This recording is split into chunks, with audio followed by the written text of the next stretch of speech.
thought it was black and stuff, but no, it wasn't black. So it's translucent. They appear pink, yeah, not near the pinky sun.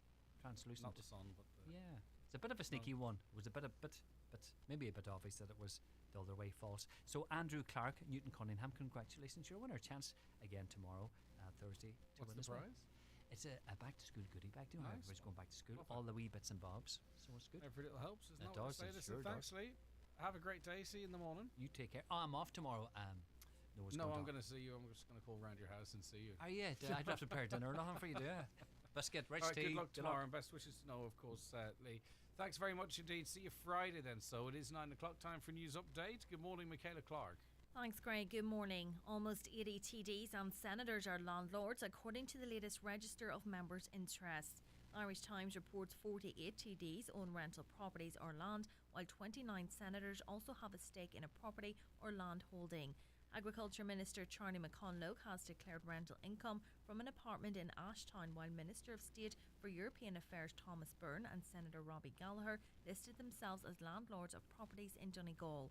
It comes as Fianna Fáil Deputy Robert Troy is under increasing pressure over his failure to fully declare details of his property interests on the Dáil register. There have been calls for the Minister of State to step down, and he has said he is happy to address the controversy when the Dáil returns next month. Almost 70% of people could end up in energy poverty if price increases double again. That's one of the estimates that was presented to the government's Emergency Energy Group. Eva Cairns reports. In the worst case scenario estimates, 10% of people's incomes will be spent on energy. The ESRI predicts that if price increases were to double again, a total of 69.2% of people would be deemed to be living in energy poverty. The Research Institute presented their estimates to the government's Emergency Energy Group. Their findings that were privately drafted were released to the Irish Times under Freedom of Information. According to the CSO, the cost of energy products increased by a total of 48% in the year up until July. The Coast Guard is asking anyone if they lose a kayak dinghy or any craft to inform them so that if found, the owner can be contacted directly in a bid to avoid the launch of multiple search and rescue services for fear of someone being in difficulty. It's after a large search and rescue operation was launched in Lough Swilly last evening following the discovery of a kayak in the water. Numerous search and rescue teams were involved in the operation. Following an appeal issued by the Coast Guard to find the owner of the kayak, they were located safe and well. And Gardaí in Donegal are warning against the personalisation of children's school bags ahead of the new school term. They are asking people to think twice before having items personalised, as a child may automatically presume that anyone who knows their name is not a stranger. Gardaí say items which will be unseen when children are travelling to and from school, such as books and pencil cases, are safe. For weather now, a mostly dry morning with sunny spells. A few showers will spread later today with highest temperatures of between 16 and 19 degrees. That's all from Highland Radio News for now. We'll be back with news again at 10 o'clock. Until then, good morning. If you're aged 50 to 64, it's time to boost your protection from COVID-19. Your protection from previous vaccines or from COVID-19 infection decreases over time. Your next vaccine will help protect you from serious illness in the months ahead.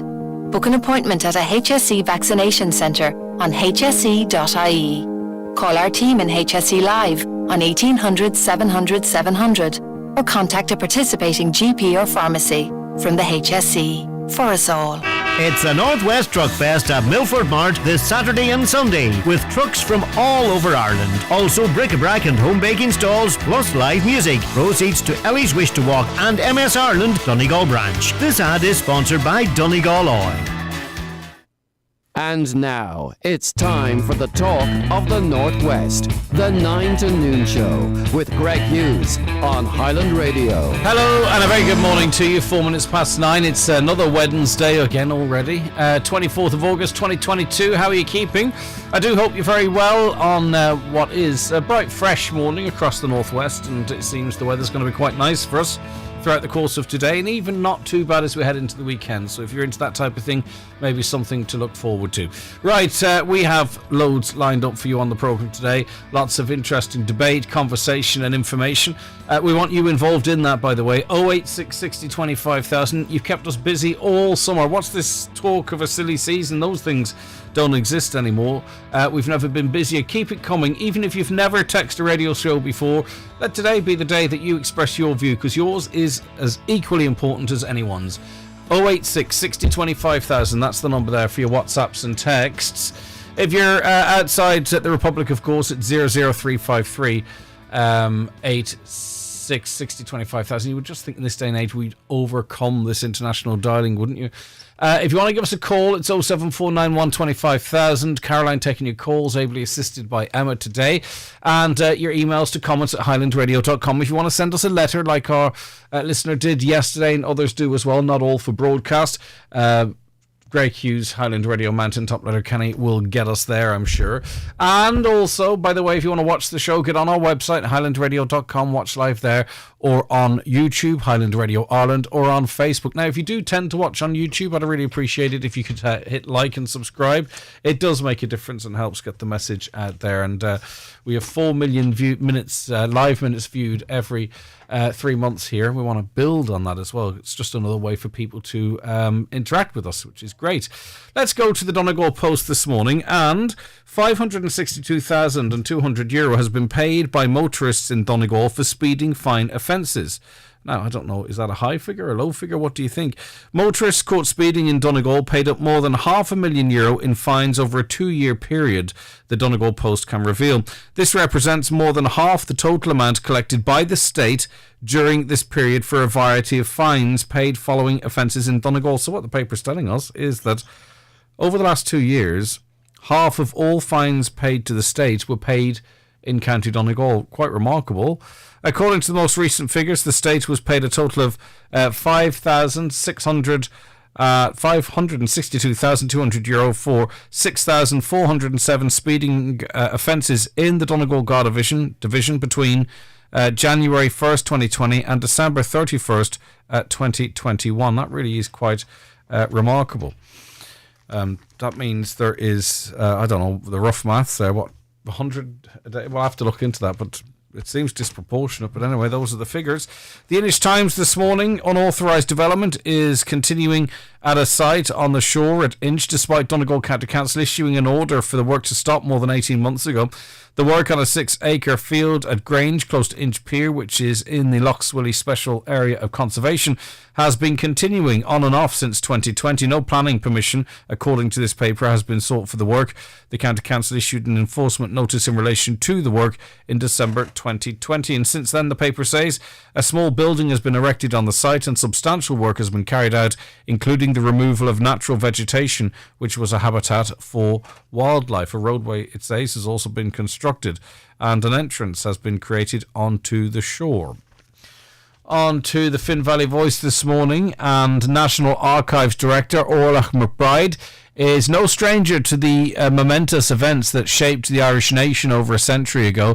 As Arts Council Director, the Ballybofey native oversaw the delivery of a massive programme of events and projects to mark the centenary of the Easter Rising in 2016. Now, as the National Archives Director, she's responsible for bringing the personal diaries of Michael Collins into the public eye. Right, let's go to the Irish Times now, and for some reason, I don't understand why, Robert Troy made himself available for a radio interview yesterday, and I think it didn't go too good for him. Fianna Fáil Minister of State Robert Troy is coming under increasing political pressure after he revealed fresh information about his property interests following weeks of controversy. There is growing unease within government and Fianna Fáil in particular, as a number of Mr Troy's colleagues have privately cast doubt on his plans to wait until the Dáil returns before answering further questions.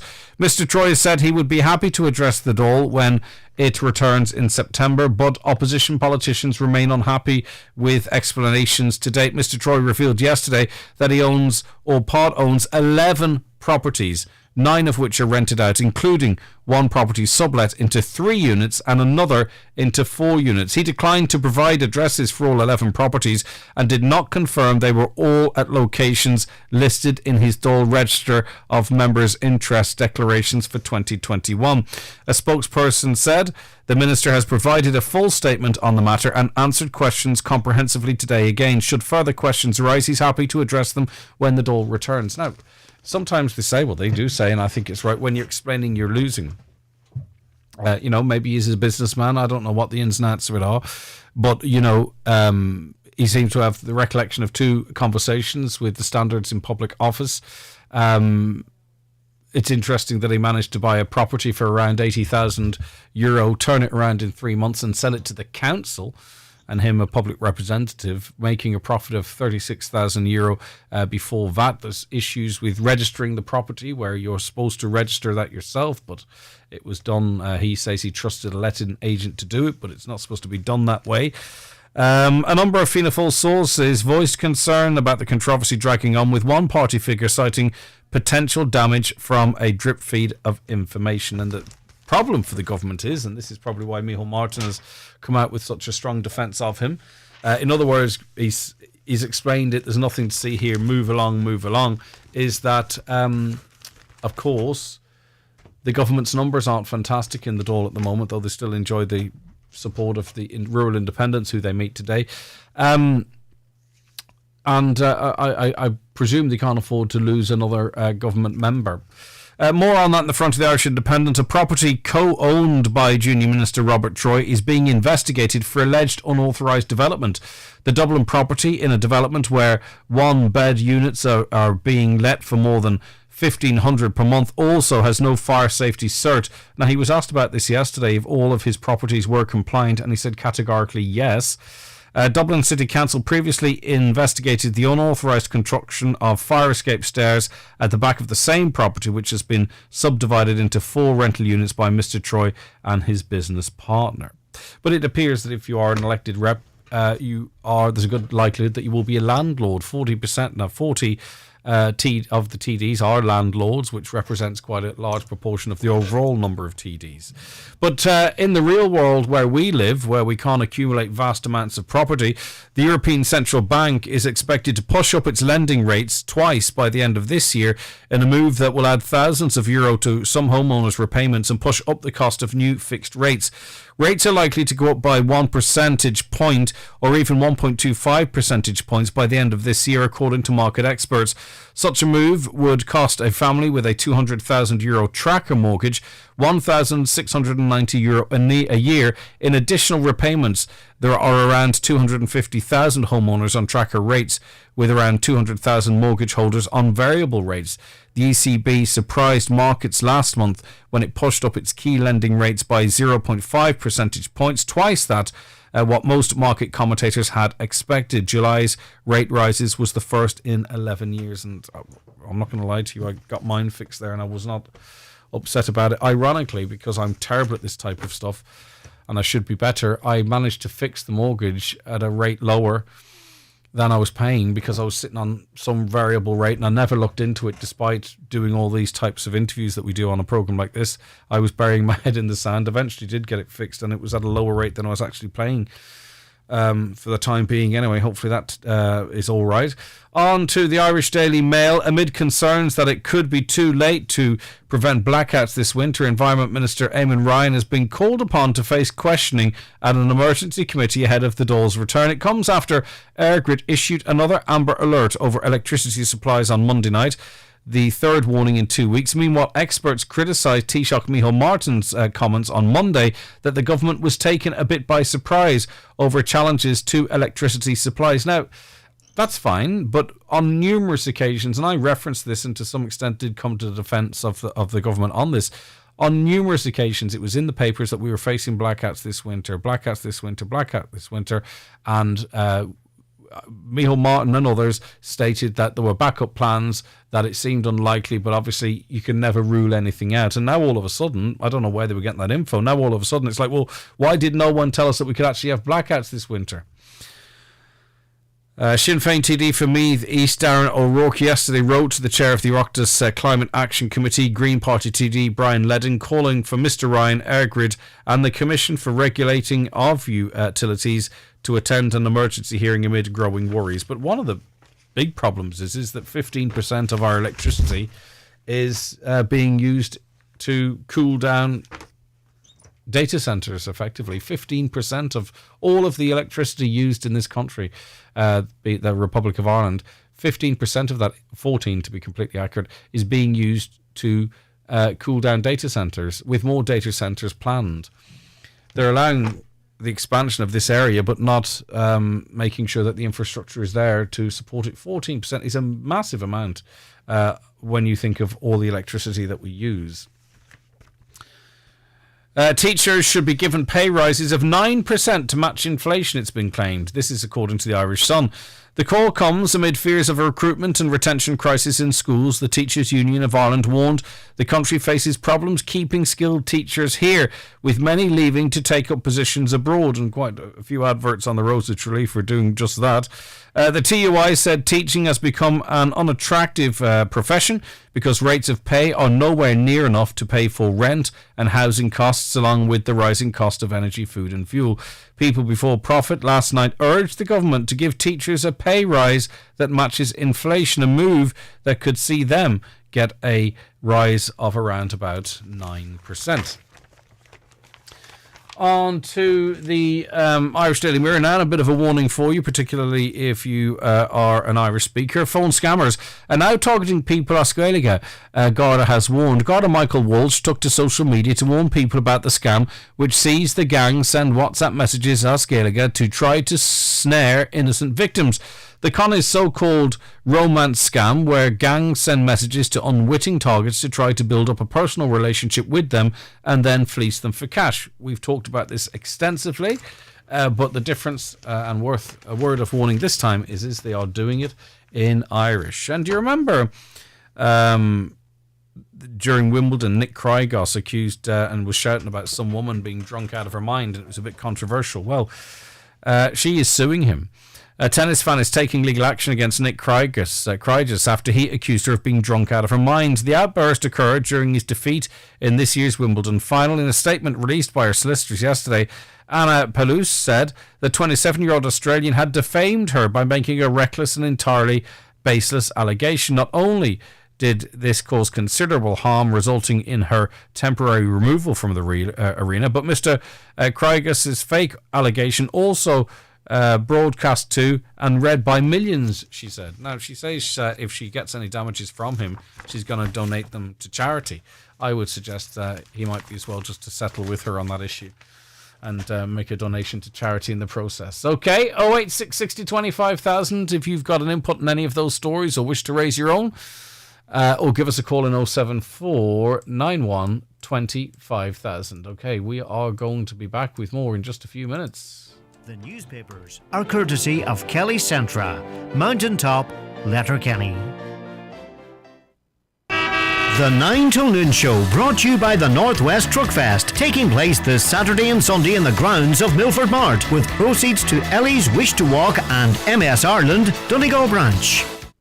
See the great new collection of Aqua Clean suites now at McGinley's Furniture in Letterkenny. Aqua Clean is a unique fabric treatment that allows you to clean stains using only water, and these Irish-made suites can be made to measure. Also see McGinley's huge range of corner groups, recliners and leather suites. Transform your house into the home of your dreams at McGinley's Furniture on the Joe Boner Link Road, Letterkenny, and at mcginleysfurniture.com. Want unbeatable value from Sky? Here's the deal. Get Sky Broadband for just €29 a month, plus Sky Q for only €10 a month. Super fast, super reliable broadband. And Sky Q with your apps and recordings. That's Sky Broadband for €29 a month, plus Sky Q for €10 a month for 12 months. Now that is unbeatable value. Go to sky.ie. Availability subject to location. Offer does not include Sky TV subscription. New Sky customers only. Setup fees, minimum term and further terms apply. For more info, see sky.ie/speeds. Fancy an adventure? Pack up the car and enjoy a day out with the National Trust in Fermanagh. Find magnificent mansions, tree-lined trails and riverside rambles. Go butterfly spotting at Castle Cool.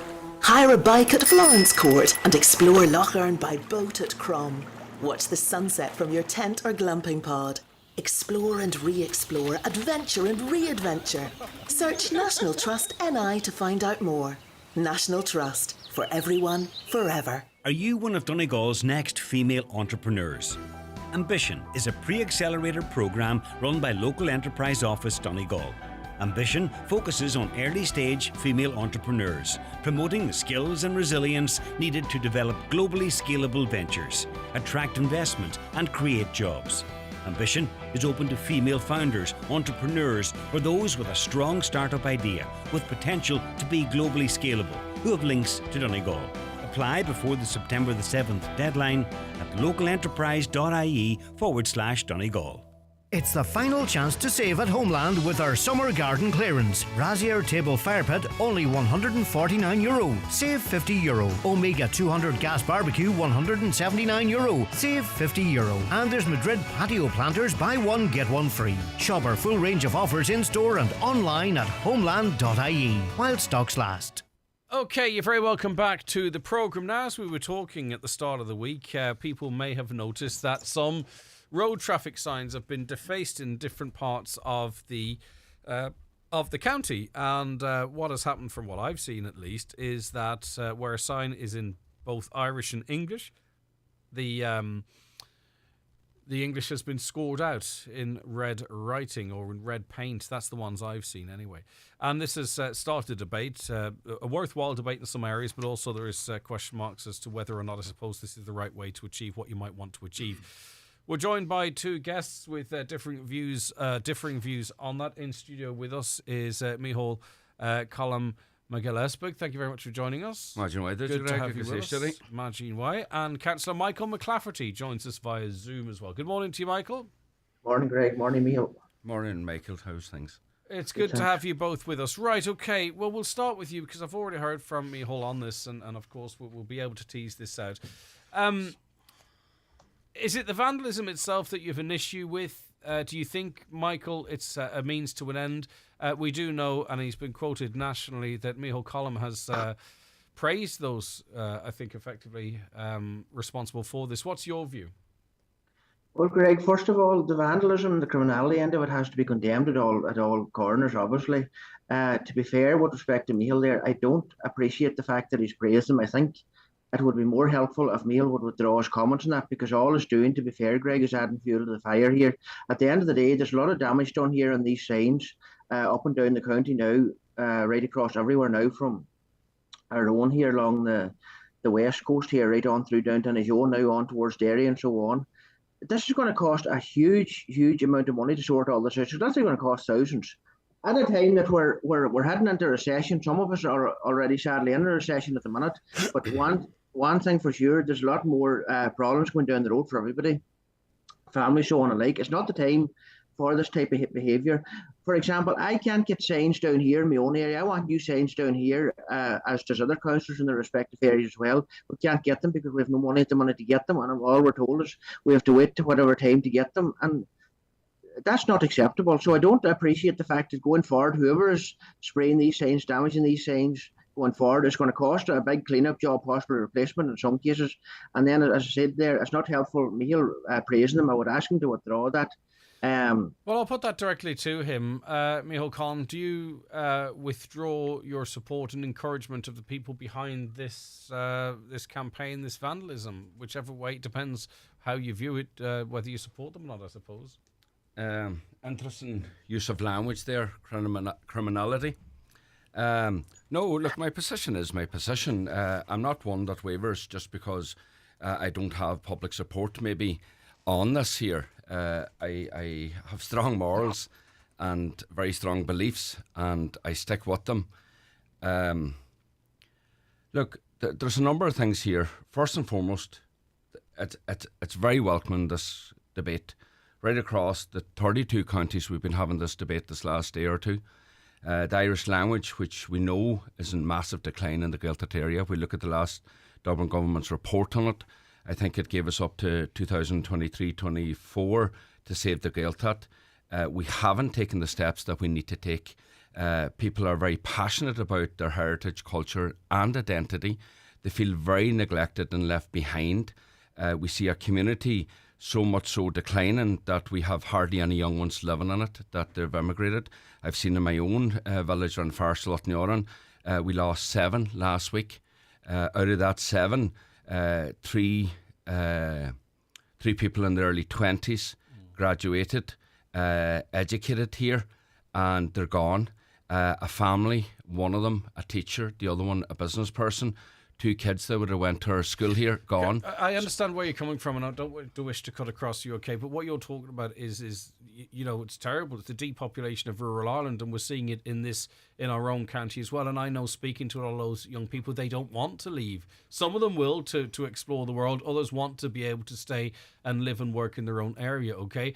But let's just say a lot of those people might get employment in the tourism industry, for example, in hotels, in caravan parks, in shops, right? And we have, and I saw it in Mallinhead there, people coming in from England, from Northern Ireland, from France, from Germany, and we want to encourage them. They don't get the context. All they see close to Northern Ireland, and who's to say what they think's going on, all they see is these big red crosses through the English. So if you're about supporting jobs and you're about trying to keep people in this area, well, that means then we don't do anything to discourage visitors, and this act could very well do that. And we've heard some people within the industry very unhappy with this because it's been raised with them by guests, and they're worried of the consequences. So you can't have it both ways, can you? Well, look, you talk about the industry and them not so happy. It's funny, I got a text off a hotelier yesterday praising my stance on RT yesterday. And believes very strongly that we need to have this debate. Yeah. They also see the decline within our community, and they also know that tourism is important. But bear in mind that tourism isn't the end and be all of everything, considering that the majority of those in the industry or in that industry are on minimum wage.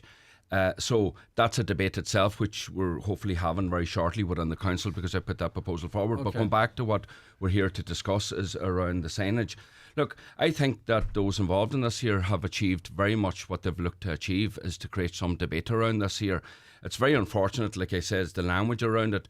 But if we look back at the signage, because a lot of the commentators are very focused on the signage more so than actually why they're just crossed over.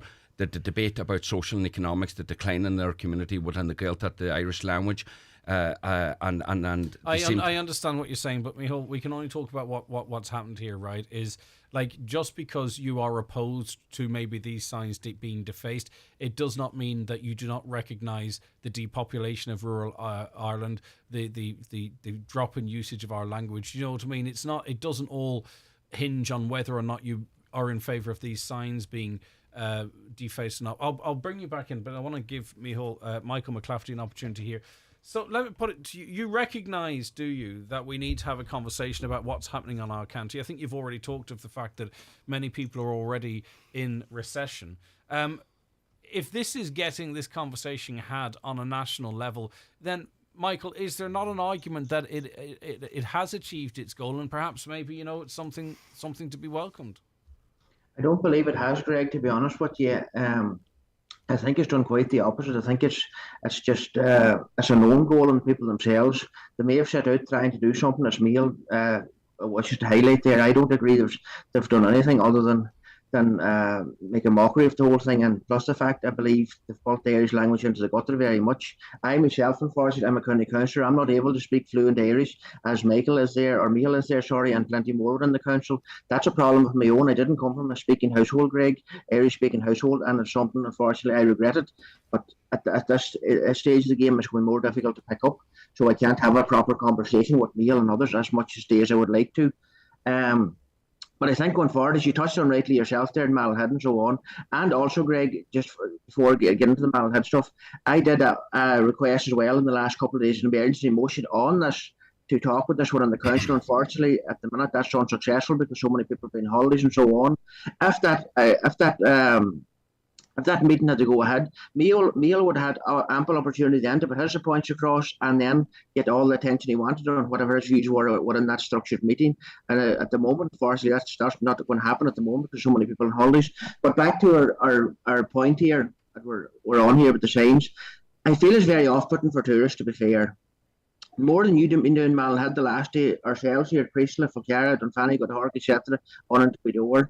We have people here from all nationalities, America, Canada, Argentina. Yeah, but in your area, and I was looking at this, in your area, the signs are there and they're in one language, Irish, which is our obligation, So, I mean, it's not going to be an issue heading to Dunfanaghy or across to Glen, because the signs are there in Irish. Yes, that's fair enough, Greg. I'm not disputing that. I welcome the Irish as much as anybody else. I promote the Irish where I can, not obviously at the same level as Michael or other fluent Irish speakers, but I certainly do help where I can help on it. I am actually actively trying this last while to brush up my Irish and such a bit and so on that. But I just feel going forward, it's going to damage your tourism end of it going forward, and I feel that's what it's going to do. Right, Michael, that's the allegation, and really I think that's what this comes down to. I mean, it comes down to, albeit a means to an end, it's damaging the product, it's damaging the country, it's damaging the work that the council and tourism. Well, I'm asking you. You tell me. No, I'm not the one that's saying that it's damaging it. All right, Michael, how is it damaging tourism then? It's the direct question from Michael to you. Well, it's damaging tourism, Greg, in the respect that if you're here on holiday and you see all these red X's, and I work in a shop, as you know, when people start asking me, what's the story in the red X's here? Why is the English been marked out?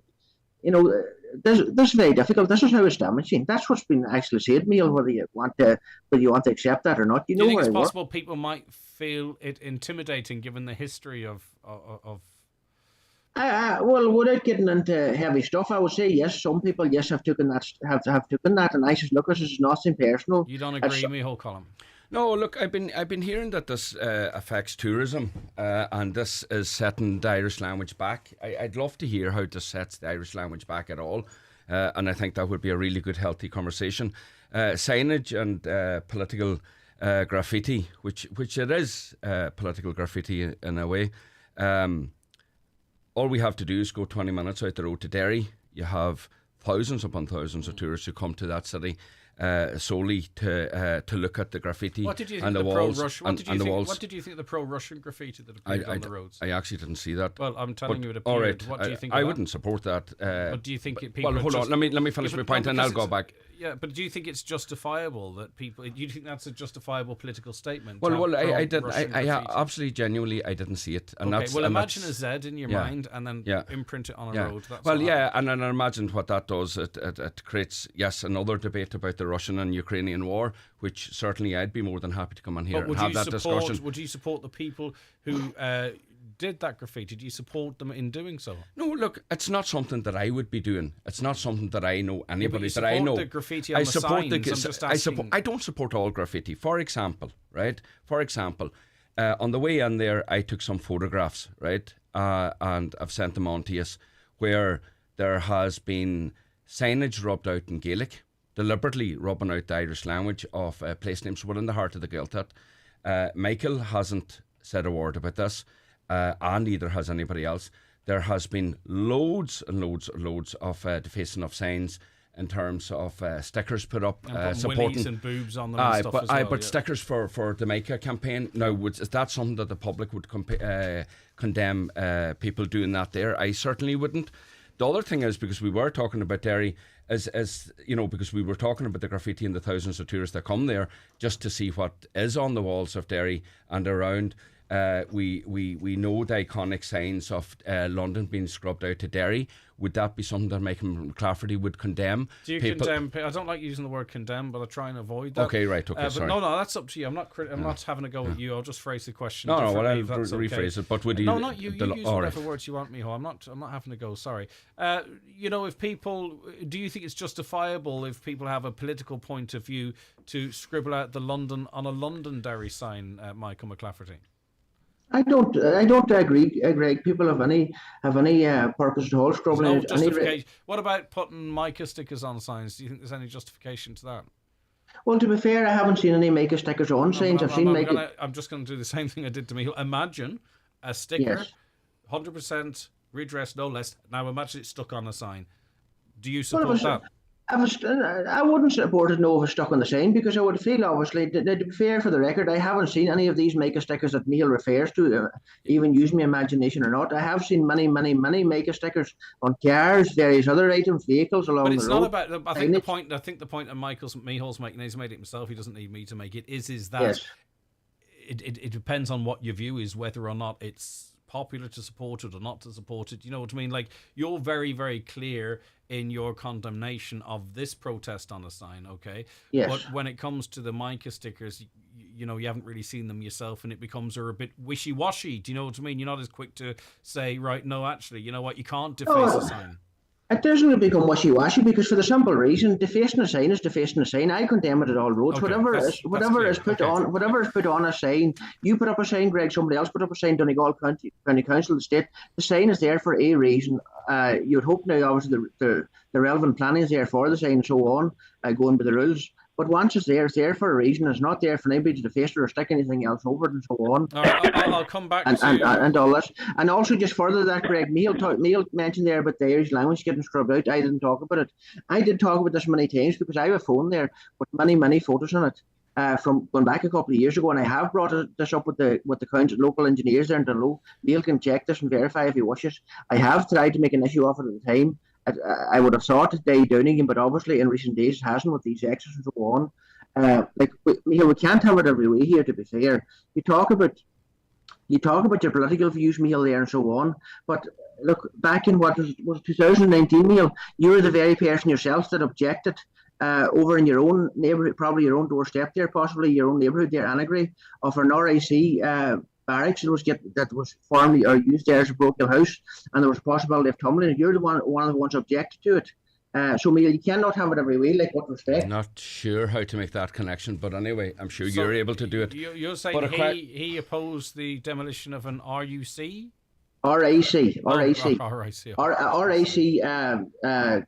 House, Greg, over in Annagry there, that's been used there as a parochial house, and Neil was one of the objectors at the time. So, Neil, with all your hindsight and everything else, to be fair, with respect to you, cannot have it every way. Right, Councillor Anthony Malloy is the Keirloch of the Glenties Municipal District. Sorry for holding you so long there, Anthony.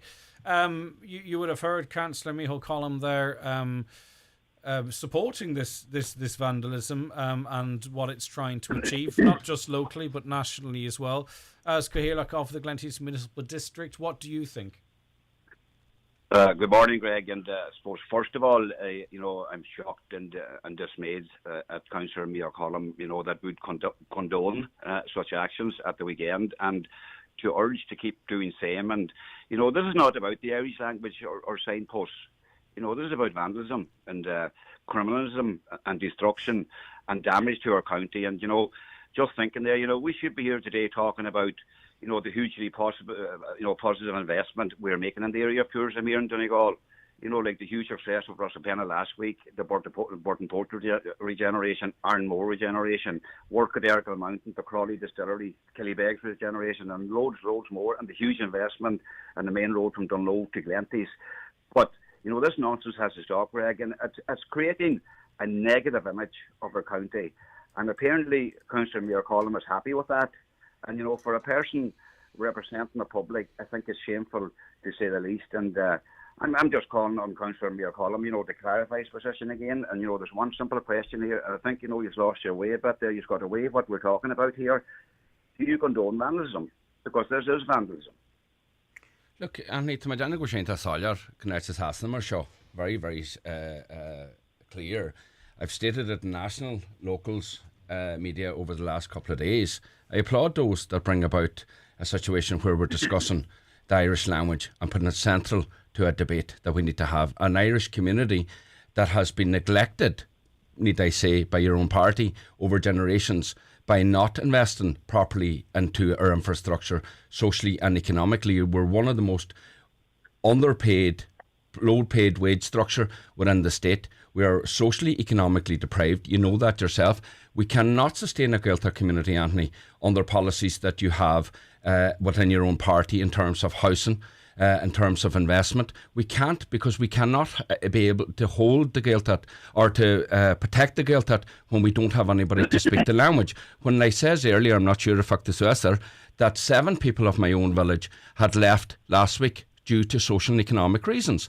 And if we're going to talk about the Irish language, we cannot just talk about it in a verbal sense. We need to talk about the social economics that we need invested into our communities. And unfortunately, the party that you support very, very strongly is the very party that brings about policy that has crushed our community.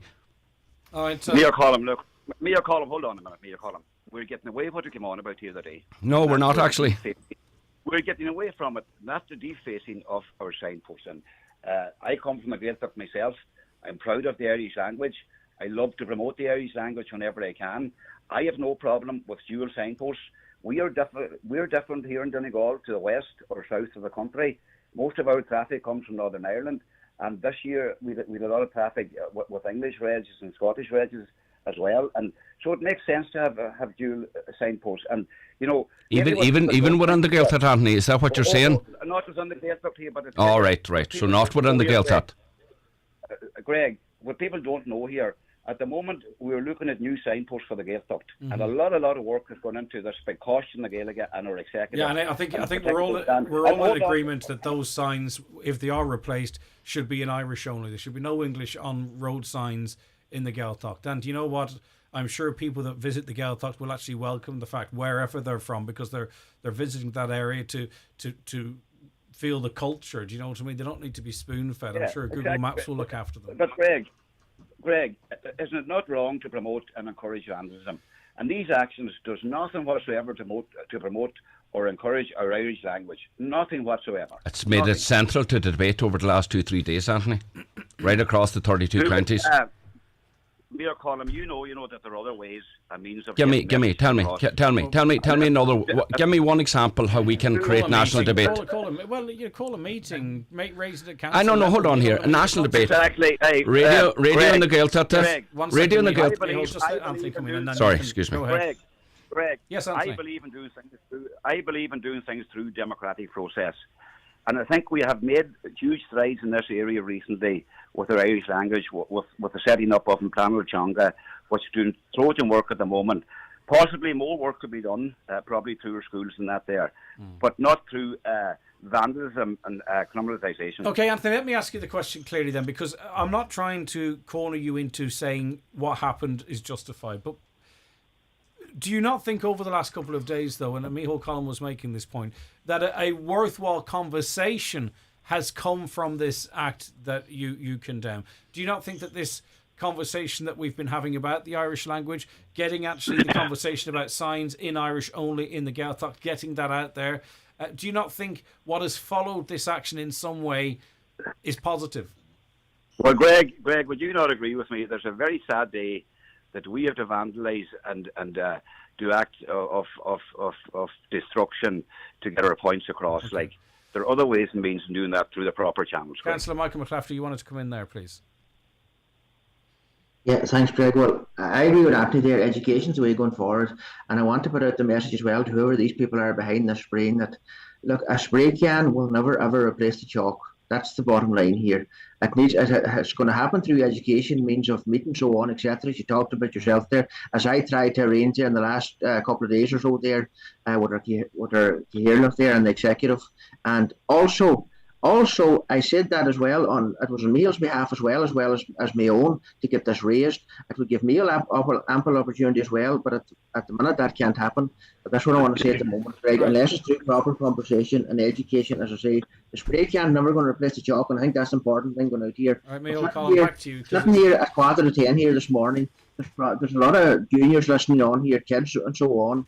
80,000 listeners. We need to be careful here what we're putting out here to the young people. Young people might appreciate the bit of rebellion. You know, they might be more supportive of it than maybe their parents or grandparents might be. We don't know. Well, we don't know, but I think fair, Greg, to be fair, what is all as ambassadors for the county, for the council, we need to just take a moderate approach and a balanced approach, to be fair. Okay, stay there just in case someone says something about you that you have to come back to. But we're getting to last word situation. Micheál Colum, we're hearing two voices opposing your singular voice. So no, that's grand. But without, I think everyone on this phone call accepts that we need to be doing more to protect and enhance our Gaeltacht areas and the use of the language outside of those areas. And I think none of us here want to see any of our young people or of any age moving out of our communities, because they are the life and soul of it, be it through the football, be it whatever it is. I think we're all agreed in relation to that. But Greg, can I just one? Right, I must move on. Go on ahead, Anthony. Last word, then I'll bring Micheál back in then. Are we setting a precedent here then, so that if we've got a problem anywhere within the county, that we start spraying graffiti all over the place? Well, that's the problem, all right. Yeah. We should ban Banksy. We should ban Banksy as well. Yeah. Okay, thanks, Anthony, for your time. Take care of yourself, Anthony. I mean, he does ask a legitimate question. Look, and both of you, whether it's the pro-Russian graffiti, you started getting a wee bit edgy on it when I asked you about that. Not really. Yes, you did. I disagree. Yeah, I haven't seen it. You were well, I haven't seen it. Yeah, but you were avoiding the question. Yes, because I want to go back to what I'm here to discuss. He also started shifting around a bit in his seat when I talked about the mica stickers on the signs, and I get it, because you don't know what it's. We have to make sure we formulate the right answers that represents our point of views. Of course, right? But to Anthony's point, where does this end? Like, is it are you the steward of what's acceptable and unacceptable graffiti? No, I'm not. Absolutely not. We need to put it in perspective and historical perspective. Graffiti has been used for hundreds and hundreds of years. We've seen it right through.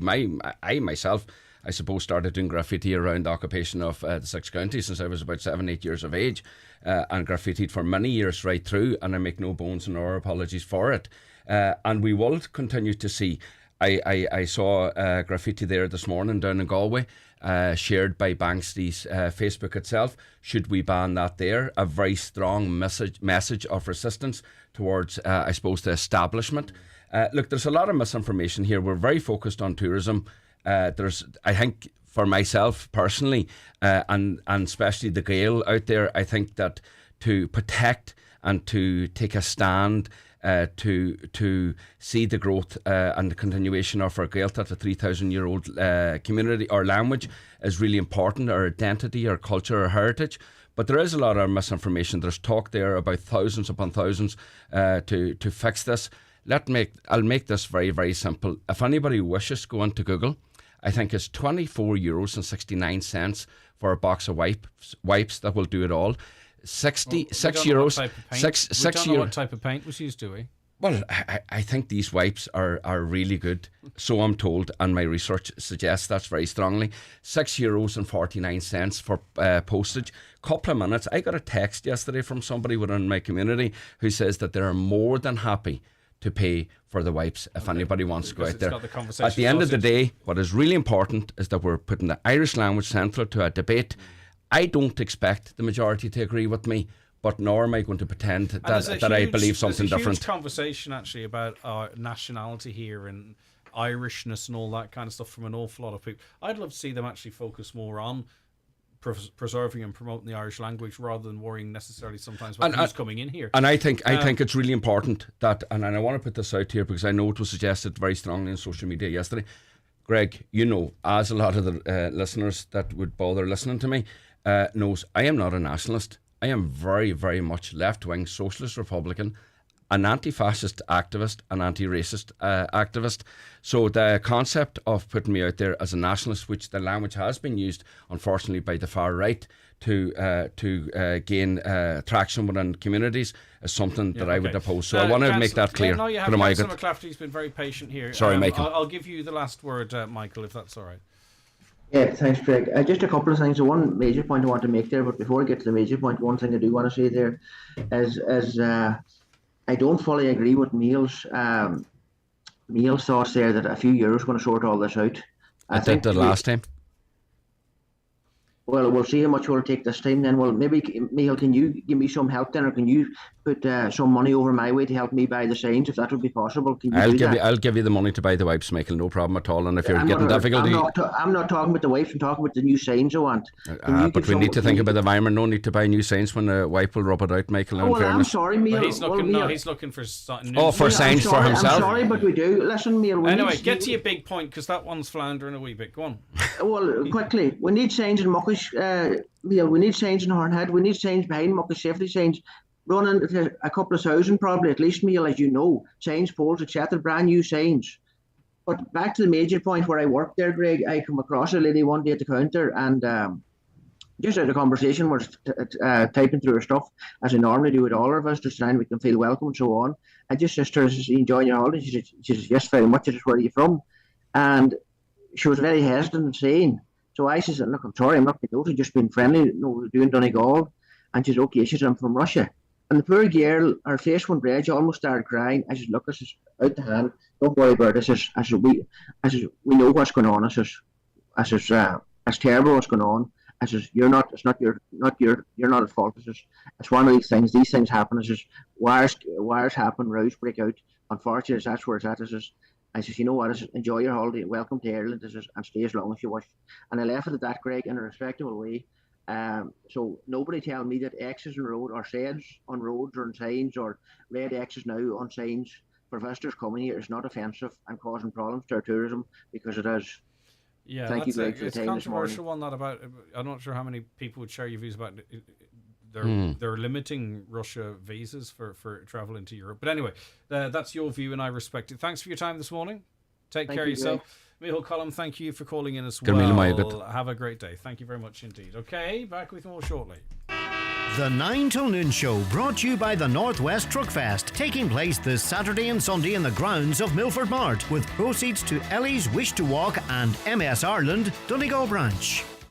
Looking for a course to study in September? Discover CAFRE, the College of Agriculture, Food and Rural Enterprise, Northern Ireland's specialist agri-food and land-based college. Study agriculture, food, horticulture, equine, floristry, veterinary nursing and land-based engineering. With 3 campuses at Greenmount in Antrim, Loughery in Cookstown and Enniskillen. We've a range of courses available from level 2 through to master's degree. Visit cafre.ac.uk to find out more. McCullough Jewellers in Letterkenny are synonymous with fine jewellery, quality watches and giftware. With stores at Main Street, Letterkenny and the Letterkenny Shopping Centre, or online at ormccullough.com. You can choose from their quality product range in a relaxed atmosphere, and their sales staff will be happy to help you make the right choice, whatever the occasion. McCullough Jewellers, making moments magical for generations. For a Portaloo for any event, contact exclusive stockists in Donegal. Gortley Sales and Hire. Long-term and short-term quotes available for parties, festivals, weddings or any event across the county. Contact Gortley Sales and Hire in Letterkenny on 9126 276. Crawford Tiles, Bathroom Suites and Wood Flooring, Castlefin. Massive 3-day sale starts this Thursday the 25th. There's 20% off tiles on Thursday, Friday and Saturday only. Other products discounted in store. Remember, 20% off tiles for 3 days only at Crawford Tiles and More, Castlefin. Call 914342. Is your car due a service? We offer pickups and drop-offs from your home or work. We even offer courtesy cars, making your car service a hassle-free experience. Call today or visit imotors.ie to book in. The Northwest Truck Fest returns to Milford Mart this Saturday and Sunday. There's live music from Norman Borland in the Marquee on Saturday night at 9:30. And on Sunday afternoon, Farmer Dan and Ann Biddy. This ad is sponsored by JD Recovery Services, Kilmacrennan and Donegal Town. Okay, we've had a huge response to that last item. Thank you so much for all of you who took part, and we will catch up on those comments. But I want to speak to our next guest on the programme, and hopefully you can hear me. John Duffy, Project Officer at Inishowen Project Trust. Good morning to you, John. You're welcome to Highland Radio. Okay, now he just can't hear us at the moment, so we'll come back to that. Right, to some of your comments just as we wait for John Duffy there.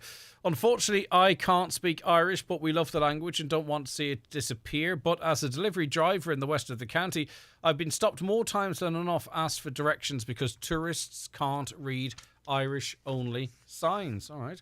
And other people are never seen doing this vandalism. They are never brave enough to be seen. They must do it in the middle of the night. If they were working, they might not have the energy to do it. Another, everything that was ever done in this country had to be fought for. Micheál is right to fight for our rights. The council are erecting signs in English, which is illegal in the Gaeltacht. Another caller says there's no point in discussing tourism. There is not going to be any tourism the way things are going when there were accommodating students coming to Donegal because there is nowhere for them to stay. Also, with all the small businesses such as CAFs closing because of a lack of support, there will be nowhere for tourism to go. Let me try John Duffy one more time. John, can you hear me okay? Right, okay. Now, we'll have to come to John after 10 o'clock, unfortunately, there. Why not just have it in Irish and English? It is so bad looking and degrading to the county. Someone cannot just go out and spray paint over signs. A lot of people in Donegal can't even understand the signposts, never mind from the tourists who are visiting. They are in both Irish and English in certain areas. They should only be in Irish in Gaeltacht areas, road signs. But what has happened, just in case you're new to the story, is people are going out and about, one or a number of people, and they're spraying red X's across the English version of the place names. Me and my family were out driving in Donegal. We came across Irish signposts. We hadn't a clue what they meant. How are tourists supposed to know where they're going? Nothing wrong with the English meaning beside the Irish signs. Are we promoting tourism or not? I speak Irish too, says this caller, and I'm living in the Gaeltacht. I think it's terrible that he's encouraging people to carry out vandalism. We should be welcoming people to the county, and I think as long as the two languages are on the sign, that's okay. Another, what about the people from Northern Ireland who want to visit this county? We are supposed to be moving on from this. What about the new shared future and cooperating with our neighbours who are unionists? If I went to the area and there was no English on the signs, I wouldn't have a clue where to go. In the year 2022, we are no further forward, believes that contributor, and thank you very much for that. Hi, Greg. I love the Irish language, but it's typical of militancy on anything. They drive people away. Fluent Irish speakers use it to be aloof. Unfortunately for the language, it's suffering because of this. Another, ask me whole column, did he spray any road signage? I don't see the point in asking that, because you're not going to admit to that, because obviously there would be, even if he did, I'm not saying he did, but there would be consequences of such a thing. Please ask Michael, the councillor, why he fit to talk English no bother when canvassing. Never would I vote for him again. Okay. We've been independent now for 100 years, says this listener, and we still have not reclaimed the names of our towns and townlands. They are gibberish in reality and have no meaning at all. What does Letterkenny or Ballybofey mean, or Donegal? They're meaningless. Maybe this is not the best way to promote the reclaiming of our culture and language, but let's make our towns meaningful for us and for tourists. Another, I agree with Mihal 100%. All signs should be in Irish only, and fair play to the people doing the signs. I support them. Thank you for your call there. Let me see. Tourists come to Ireland and can't understand why we don't speak Irish, and they're confused. Why is everything English?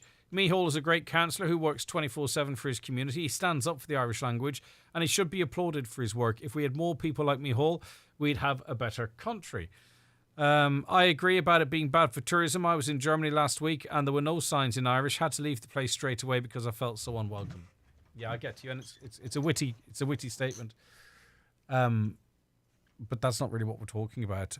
Mihal Column, you're handing out leaflets written in English when you wanted people of Ireland to vote for abortion before the referendum. Stop talking out of both sides of your mouth. Right, busy. Thanks so much for all your comments. Back after the news and obituary notices. The 9 till noon show in association with the Northwest Truck Fest this Saturday and Sunday at Milford Mart, with live music, family fun, a truck convoy and much more. Tee off for education this Saturday the 27th of August in the Ballyrain National School Golf Classic at Letterkenny Golf Club. First prize is a break for 4 in the Sleeve Russell Hotel with a round of golf and dinner included. Also prizes for second and third, longest drive and nearest the pin. To book, call the clubhouse today on 9121150. That's the Ballyrain National School Golf Classic this Saturday at Letterkenny Golf Club. The SAD is sponsored by Ben Sweeney Euronics in Letterkenny and Dunloe. The Birth Information and Tracing Act is now here. People adopted, boarded out, or the subject of an illegal birth registration can access their birth information where available from October. A contact preference register has been established to enable these people and those connected to them to register their preference in relation to future contact with relatives. This is an important issue for many, and an information booklet has been delivered to homes across Ireland.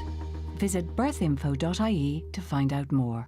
At Cherrymore Kitchens and Bedrooms, we are now operating out of one new state-of-the-art showroom in Donegal Town. And we invite you to visit our new 5,000 square foot Donegal Town showroom to discover the latest eye-catching designs. Remember, at Cherrymore, you're dealing directly with the manufacturer, which means high-quality kitchens at factory prices. Start planning your dream kitchen or bedroom by calling Cherrymore on 074 9725 822. Cherrymore, 25 years delivering value, quality and service all over Ireland.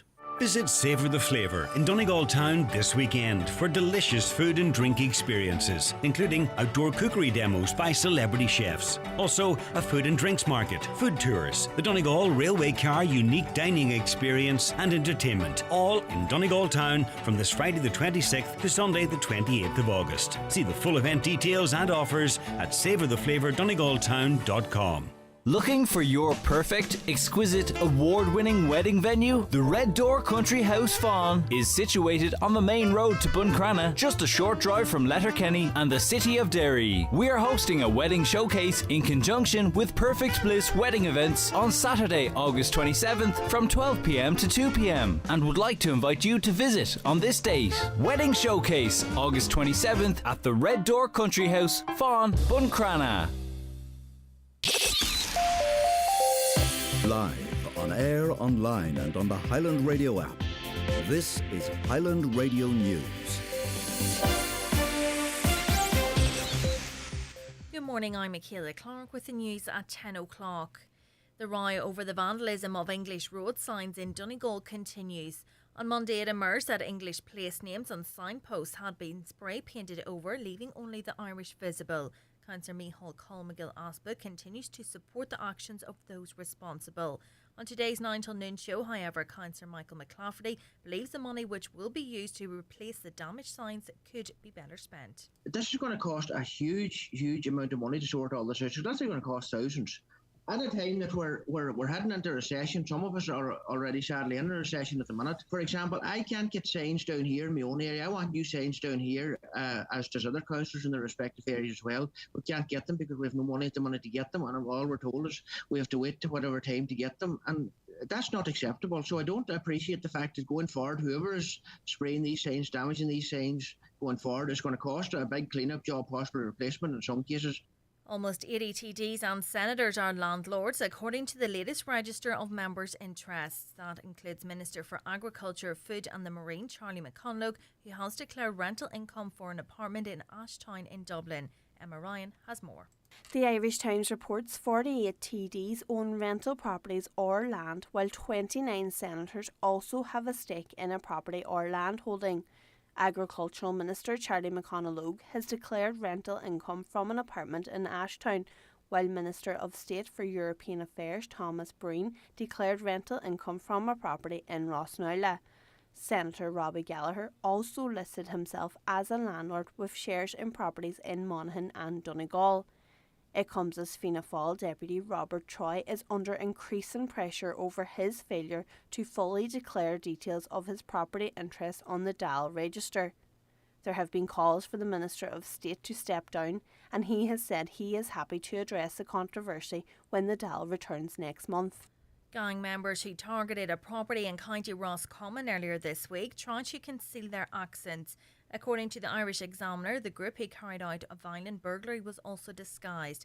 Gardaí investigating the violent attack in Ballintubber are currently carrying out technical exams and are seeking to gather DNA samples. Assistant Garda Commissioner for Community Engagement Paula Hillman says crimes like this can increase fear among older people living in rural areas. I mean, our thoughts are with the family, and there will be a full Garda investigation into that crime. Our crime prevention officers as well are available, and they work very closely with partner organisations such as Age Friendly, because we do recognise that while these crimes do not happen often, when they do have an impact, and they can increase the fear of crime, especially in older people. If anyone has any concerns, I would ask them to contact their local Garda station. A Donegal-based senator says a new national authority is needed to address traveller accommodation after it emerged a number of local authorities are not drawing down funds for traveller accommodation provision. Senator Eileen Flynn says if something is still not working year after year, decade after decade, then a new way must be tried. Donald Kavanagh has more. It was reported this week that the Department of Housing has allocated €18 million for traveller accommodation this year, 6.2 million of which has been drawn down so far. 7 local authorities have not yet drawn down any funding. Donegal County Council is not among that 7, and records show between 2017 and 2021 the council was allocated just over €431,000 and drew down almost €403,000. Senator Eileen Flynn says more than 1,000 traveller households live in unsafe, unsanitary or overcrowded conditions, an indication that what is needed is strong oversight and accountability. Senator Flynn chaired the Joint Committee on Key Issues Affecting the Traveller Community, which has called for the establishment of a National Traveller Accommodation Authority. She believes this body should also have input into the traveller accommodation programmes developed by each local authority. Weather now, a mostly dry morning with sunny spells. A few showers that will spread later today with highest temperatures of 16 to 19 degrees. That's all from Highland Radio News for now. We'll be back with an update again at 11 o'clock. Until then, good morning.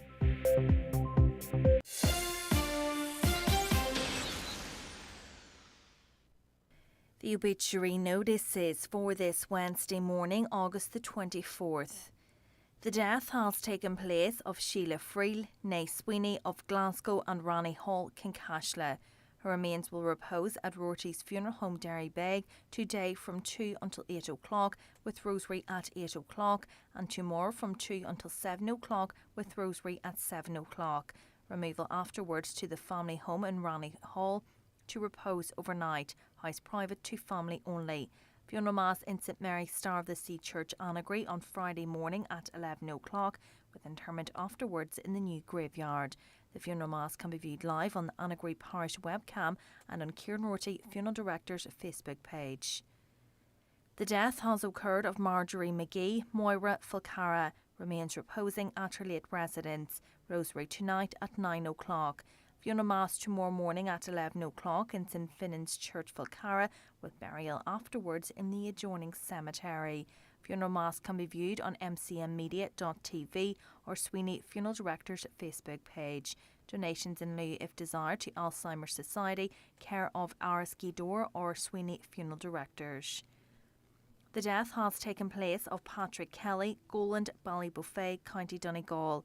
Patrick's remains will repose at the home of his daughter Gwendoline and Paul Walsh, Sallywood, Killygordon, from 12 noon today until removal on Friday morning at 10:30 for Requiem Mass in St Mary's Church, Shesh O'Neill at 11 o'clock.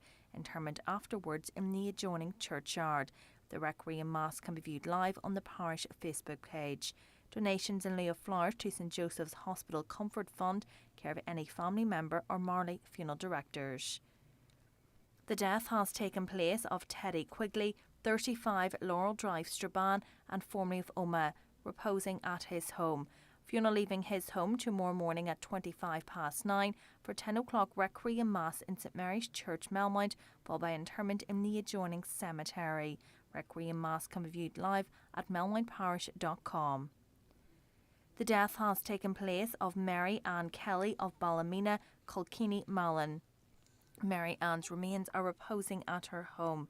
Funeral from her home tomorrow morning at 10:30 for 11 o'clock Requiem Mass in St Patrick's Church, Aughaclay, Malin, followed by burial in the adjoining graveyard. The death has occurred of John Lunn, London. Removal to London with burial at a later date. The death has taken place of Marjorie McGeady, Dunlew, Gidor. Her remains are reposing at her home. Funeral Mass in the Church of the Sacred Heart, Dunlew, this afternoon at 1 o'clock. Interment afterwards in the adjoining cemetery. Family flowers only, please. Donations in lieu to the Alzheimer's Society of Ireland, care of any family member. The death has taken place of John Stewart, 37, Churchview, Strabane, reposing at his home. Funeral leaving his home this morning at 10:25 for Requiem Mass in the Church of the Immaculate Conception, Strabane, at 11 o'clock. Interment afterwards in Strabane Cemetery. Donations in lieu of flowers, please, to the Foyle Hospice, care of Quigley Funeral Directors. The Requiem Mass can be viewed live on mcmmedia.tv. And the death has taken place of Tara McAvenue, 70A, Winchester Park, Kilfennan, Derry. Tara's remains are reposing at her home. Requiem Mass this morning at 11 o'clock in St Mary's Church, Lagmallan, travelling via her family home at Ardmallan, Malin Head, followed by cremation at Lakelands Crematorium, Cavan. Family flowers only. Donations in lieu of flowers, please, to mariecurie.org.uk, care of any family member. For more details, including any family health guidelines for wakes and funerals, please go to highlandradio.com.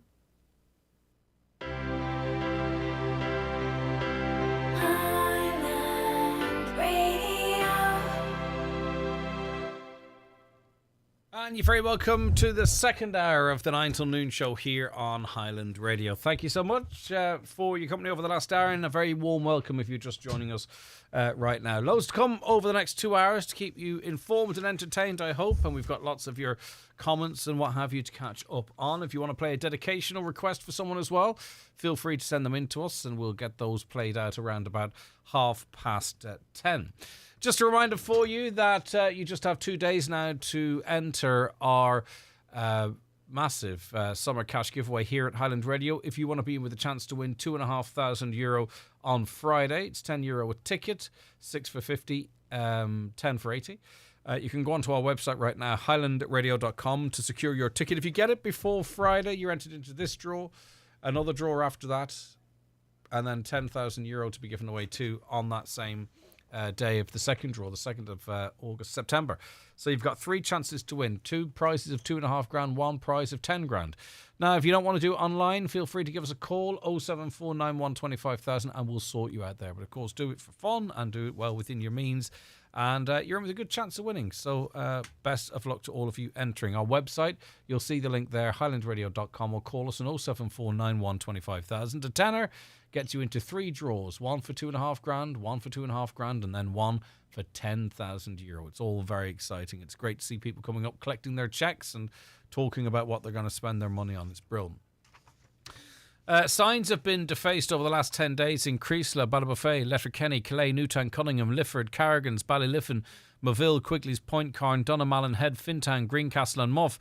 Only 2 of these regions are in the Gaeltacht. It'll cost us thousands to repair this damage. Ironic to hear a councillor applauding this behaviour when most of his proposed projects require expenditure of our scarce funding. Hi, Greg, that's fine. Mihal talking about all the signs needing to be in Irish, but what about people who go into these areas who don't speak Irish and can't make head nor tail of the signs? And then he's talking about the decline of the rural area. Surely tourism is good for these areas, so why put the signs in Irish for people who don't understand this language? Also, the signs that were damaged had Irish and English on them, so why, when they have both languages, was this not a very reasonable compromise that includes English and Irish? Okay, I'm not sure how many tourists or delivery drivers or what have you now rely on road signs to find out where they go. Maybe I'm wrong.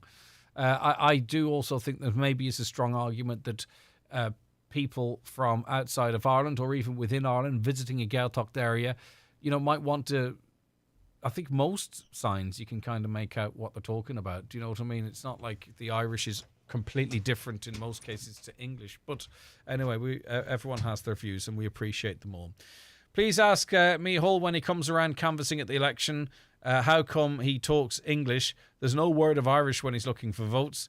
Another, whoever did this should be charged. I get so angry when I see the spoiled signs. And we've been sent some more images of the signs. It's pretty messy looking, of course, and it will require an awful lot of work to go and sort out. But anyway, that councillor who's stating that the road sign should be in Irish, what about the tourists who come from other countries? Will they realise that on Cloughan is actually done low? A lot of local people depend on tourism for survival. Mihal Collum, well able to speak English when around canvassing houses, says another caller. Why does the councillor refer to the Irish government as the Dublin government? Does this mean he accepts partition and that there are a few governments on the island of Ireland? I think it refers to the Belfast government for the 6 counties. Another, this is scandalous behaviour, how a councillor can refuse to condemn and even condone this vandalism. It's just unbelievable. Will the councillor give up his council wages and expenses to cover the cost of fixing this? He will be crying about council funding, about other issues in a week or two, but money will have to be redirected to fix this. He's trying to make the issue about socio-economic rather than vandalism. It looks horrendous and is counterproductive. That comes in from Barry in Letterkenny. Greg, the same thing is on the signs between Calais and St. Johnstone, and there is no Irish written on them at all. Okay, that's interesting. There are a number of Gael skulls in Donegal, says this listener, and I do not see any evidence that this has improved the speaking of the language in the county. I think we need more people like Councillor McGillen-Espig. If we are not prepared to speak up, the people in rural Ireland will be an easy target simply because we don't have the political numbers. The only thing is and there is another counter argument. If to link the demise of the Irish language, it's the reduction in its speaking, or at least its decline over a number of years. To link that to people emigrating, is that a fair connection to be making? I wonder. It's hard to say putting sanctions on Russia is going to leave us in the dark. Another, if the lights go out, there'll be civil unrest. That's as it relates to potential power cuts. We don't do civil unrest in this country. We talk about it, but we don't really do it. People try and organise it, but it doesn't happen. Another caller says the government doesn't have the support of rural independence. You mean the regional independents? The rural group of regional independents, yeah. There's two groupings, are there? Or is there? Right, okay. Greg, at around 10:30 p.m. on a Friday night, my home at Glen McKee, Carndonagh, was attacked with eggs. The Gardaí were informed on the night. I'm sorry that you're going through that. Another, hi Greg, just saying I remember Leo Varadkar having a big hoo-ha for welfare cheats and a rat line for them. What about the landlord cheats in the Dáil? What's he going to do about that? Well, nothing. And it's amazing how people can forget they own a house or they need to declare a house. But I'll tell you, they don't forget to claim the old expenses, do they? The memory's good and solid in that regard. The 9 till noon show, brought to you by the Northwest Truck Fest, taking place this Saturday and Sunday in the grounds of Milford Mart, with proceeds to Ellie's Wish to Walk and MS Ireland Donegal branch. New this week in Home Store and More. All clothes hangers are all half price. And remember, all our office chairs and desks are also still all half price. Do you want to upgrade your home office? Get a more comfortable office chair and a modern space-saving desk? Or do your kids start in college and need their room kitted out? We have a wide range of half-price office chairs and desks to choose from. But hurry, because when all our half-price office chairs and desks are gone, they're gone. Shop in-store or online. Home Store and More. A happy home. Sometimes it's just bad luck, but sometimes it's negligence. From minor bumps to life-changing injury, every accident has a story. Time to call McElhenney and Associates. They'll assess the situation, advise on solutions, and lead the way if any litigation is to follow. From motor accidents and workplace accidents to slips, trips and falls, call today on 074 917 5989 or find us online. Let's get you started on the road to recovery. McElhenney and Associates Solicitors, Stranorlar. How can we help? In contentious business, a solicitor may not calculate fees or other charges as a percentage or proportion of any award or settlement. The Irish Texel Sheep Society will hold a sale of 120 rams and 20 females in Rafo Livestock Mart this Saturday, the 27th at 1 p.m. Online bidding via the Mart Bids app. That's this Saturday at Rafo Mart. If you're tired and struggling to put a spring in your step, discover the power of Revive Active at your local Brennan's Pharmacy. Revive Active is an award-winning super supplement containing 26 active ingredients, including vitamin C, D and zinc, which support your immune system, all in one handy daily sachet. Made for busy, stressful lives, it's the convenient way to put back what life takes out. Enrich your life with the Revive Active. In-store or online, click and collect from brennanspharmacy.com. We're here for you. The Northwest Truck Fest returns to Milford Mart this Saturday and Sunday. There's live music from Norman Borland in the Marquee on Saturday night at 9:30. And on Sunday afternoon, Farmer Dan and Ann Biddy. This ad is sponsored by JD Recovery Services, Kilmacrennan and Donegal Town. Okay, we're joined on the programme now by Dr. Moran Lynch, Energy Economics Research and Senior Research Officer at the ESRI. Good morning to you, Doctor. Thanks for your time today. Morning, how are you? I am good. Right, we're going to be discussing energy in general, I suppose. But, obviously a lot's been talked about this over the last number of weeks and months, and particularly this week about the fear of blackouts and the government being caught out potentially. But we were talking about the possibility of energy shortages before, say, for instance, the war in Ukraine. Now, I know there were issues over supply as we led up to that. But how did we find ourselves in this position, really needing more energy than we have? So I suppose the first thing I'd say is we need to distinguish between energy and electricity. So our electricity supply has been under pressure indeed since before the war in Ukraine. Last year, we had some difficulties on the electricity system where there were two of our large gas units that both went on outage around the same time. Now, we did get them both back online before the winter surge, so we were okay. But at one point, it was looking dicey. And one of the things that the pandemic and also to a lesser extent Brexit has done is it's caused all sorts of issues in supply chains. So it maybe took longer to get those units fixed and back online than would have normally been the case.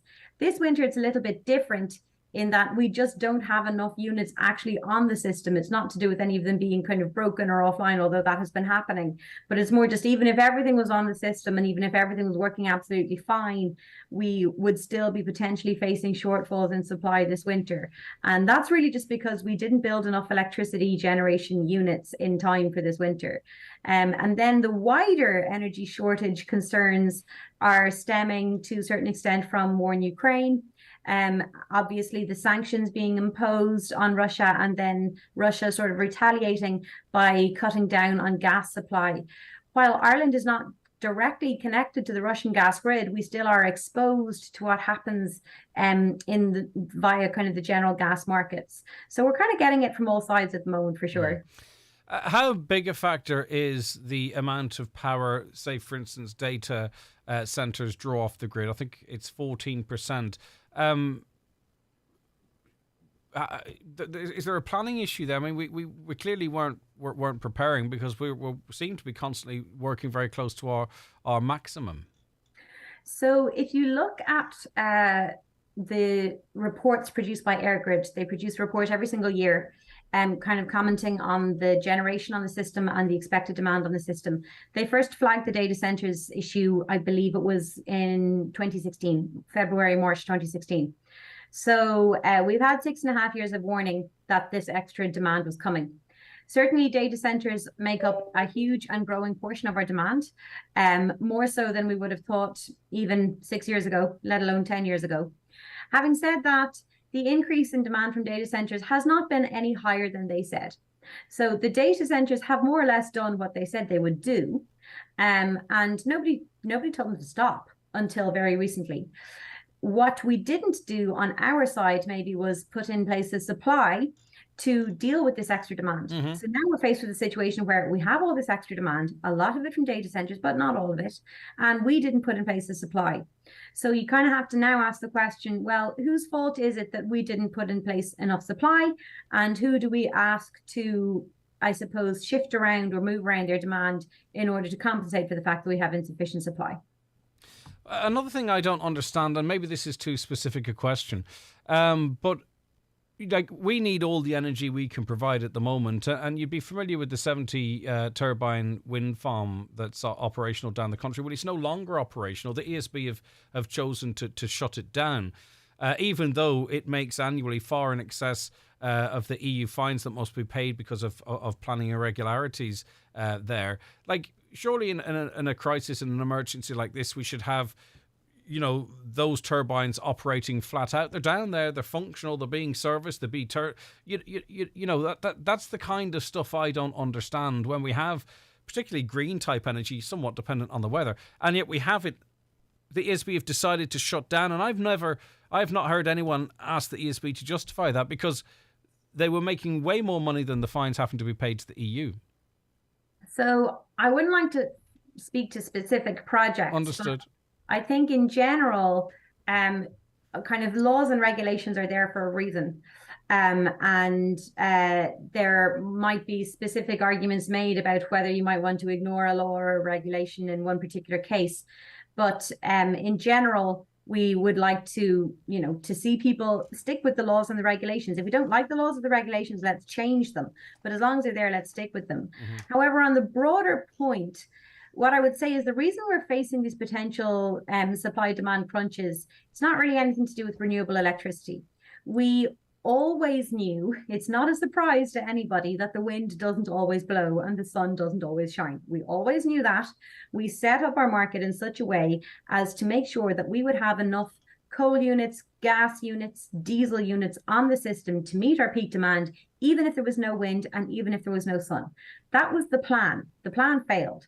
So in that context, extra generation from renewables, it's certainly helpful. Mm-hmm. It's fantastic. And it might actually help us avoid blackouts if the wind happens to come at those times of super high demand. However, we were never planning on depending on renewables in order to meet our demand, nor should we have been. So while renewables may help, they weren't the problem here. The problem seems to have been on the market design side. Yeah, and also too, I mean, there's a lot of ambitious plans to build more renewables, offshore and all that type of stuff. But there seems to be a feeling that our network is not up to scratch really to absorb that power efficiently to get it around the country. Do you have any insight into that? Yeah, I mean, network planning is incredibly complicated.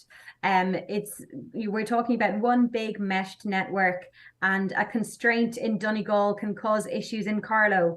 There's no rhyme or reason to it. In general, we want you wouldn't have an absolutely 100% reinforced grid at all times, because that would suggest that you've overspec'd the system. And of course, customers need to pay for that system through their bills. So a bit of congestion on the network at certain times is probably optimal, because if you had no congestion ever, then you probably built too many wires. However, it certainly is the case that there are some infrastructural projects on the network side that would have been great if they'd gone ahead before now. So one that springs to mind is the North-South interconnector, which will alleviate bottlenecks between the north and the south. But there are other infrastructural projects as well, and grid reinforcement that certainly could help. And also trying to maybe get the data centres to locate outside of the Dublin region would also be helpful.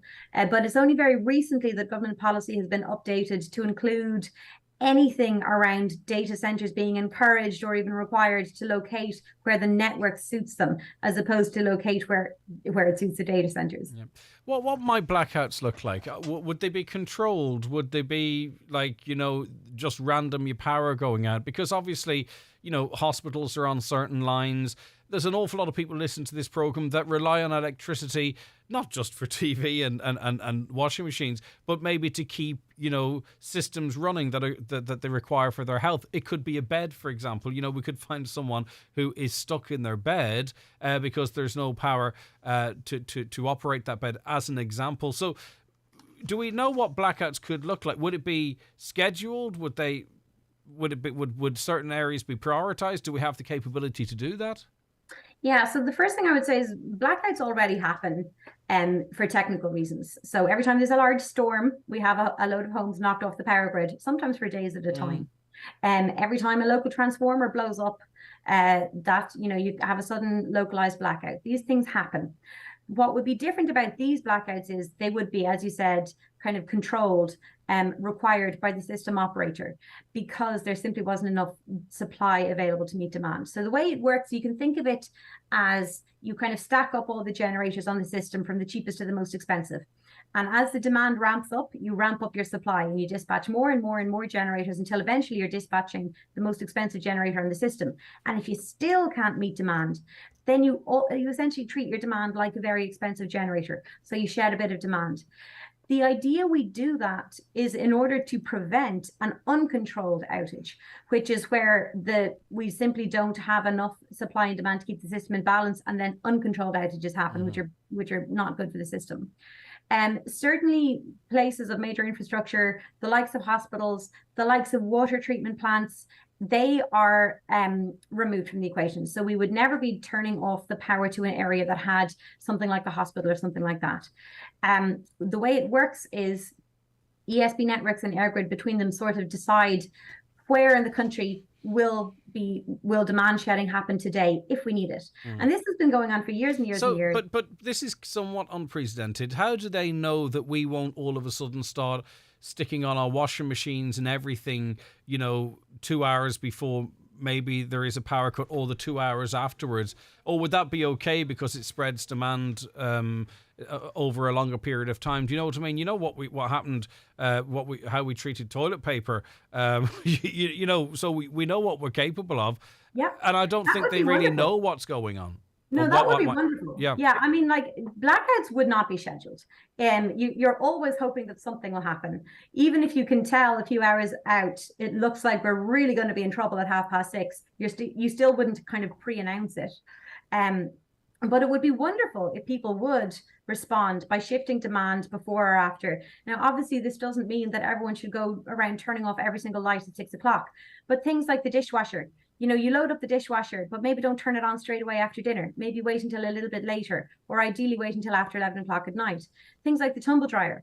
Try not to put the tumble dryer on when you come home from work. Maybe you put the wash on before you went to work, and then you come home, you take the wash out and you put it straight into the tumble dryer. Maybe hold off on that. Those large energy usage appliances within the household, it could really help if we were to shift them away from the peak time. And just one final question on the peak times. They're talking about maybe having more expensive tariffs between the likes of, 5 and 7, is it? It is? Yeah. Now, what I don't understand, say, for instance, in my perspective, I don't know when my meter was last read. I've got an old analog meter, okay? A lot of the bills seemingly are estimated bills. Are they proposing to increase the price of electricity for domestic customers between 5 and 7? And if that were the plan, how could I avoid that? How could I do the right thing? Because there's no way of tracking specifically when I was using the heavy usage items. So the proposal is that the supply companies would face this extra tariff for electricity used by their customers, which includes you and me, between 5 and 7. Now, the question of, well, what do the supply companies do then? How do they recoup those charges? That's really a commercial decision for the supply. But you know the answer to that. Well, as you say, some consumers do have smart meters, but very few of those consumers are on a smart tariff. And then there are plenty of people like you who don't have their smart meter yet. So for a supply company that is incurring this charge for their consumers that are consuming between 5 and 7, but don't have a way of differentiating between their consumers who are consuming a lot between 5 and 7 and those who are consuming a little, I can't really see what those supply companies could do other than smear that extra charge across all its consumers. However, so with that in mind then, Doctor, how then, other than costing us, the consumer, extra money, how does that in any way address the problem that we have? That's what I can't understand, and thank you for trying to explain it to me, but even in your explanation, it doesn't sound like a decision to be taken that in any way, what are the electricity going to ring us up and say, look, we're facing a big bill here, can you back off between 5 and 7? Do you know what I mean? I don't see how this action in any way causes a reaction other than costing us extra money. I think the hope is twofold. The first is they're hoping that supply companies will try to get more people who have smart meters to use them. And then the second hope is that maybe through some kind of informational campaign, we can just encourage everybody to reduce their usage between 5 and 7, even if they don't have a smart meter. So if everybody does reduce their usage between 5 and 7, then the supply company bears a smaller portion of that penalty tariff, and then they pass a smaller penalty tariff onto us. My reading of the literature is that it's really hard to get people to move to smart tariffs, and we don't really know what does it. Kind of people who switch to smart tariffs, it's anything from 0 to about 70%. Yeah, but even the British are ahead of us, and they really haven't figured out smart tariffs. No, I mean, if the truth be told, so there's no way. This is like the elephant in the room for me when they're talking about peak time tariffs. As I say, Britain ahead of us, they can't really work out the tariffs. We don't have overnight tariffs here. Do we really want people putting on washing machines and dishwashers during the night? No, because the fire safety officers tell us not to do that. We know from trial data that people do respond to peak time tariffs. Yes, but we can't avoid them, Martin. That's my point. I can't respond to it because if I switch the power off in my house between 5 and 7 daily, I can't in any way save money from doing so. Those with smart meters can, but even if you were to switch everything off, you would be making that small reduction to the peak, which is going to slightly reduce that. But that's if the electricity company is checking my meter every single day, and that's every single month or 2 months, and that's reflected. But unfortunately, they don't know when I use my power. No, it would be smeared across all consumers, exactly. But if all consumers did it, then it would come way down, and nobody's going to incur this charge. Okay. Listen, thank you so much for your time this morning. I really appreciate it. Okay, take care of yourself. Dr. Maureen Lynch, Energy Economics Researcher and Senior Research Officer at the ESRI, and still even speaking to someone who's an expert in this, and this is no fault of hers. Peak charge electricity still makes no sense other than us getting charged more. I don't understand why it's not a bigger issue. Right, okay. Now, apologies, a little bit late with the bingo numbers. Just we were so busy it slipped my mind. Here they are, back shortly. It's time for NCBI Bingo on Highland Radio. It's Wednesday the 24th of August. You're playing on the blue sheet. The reference number is S8. It's game number 34. The numbers are 32, 18, 49, 41, 8, 65, 82, 73, 34, and finally 33. Phone your claim to 9104833 before 8 tonight, leaving your name, contact number and the name of the shop where you purchased your book, and we'll call you back the next working day. Get all your NCBI bingo information at highlandradio.com. If that sounds good, so will this.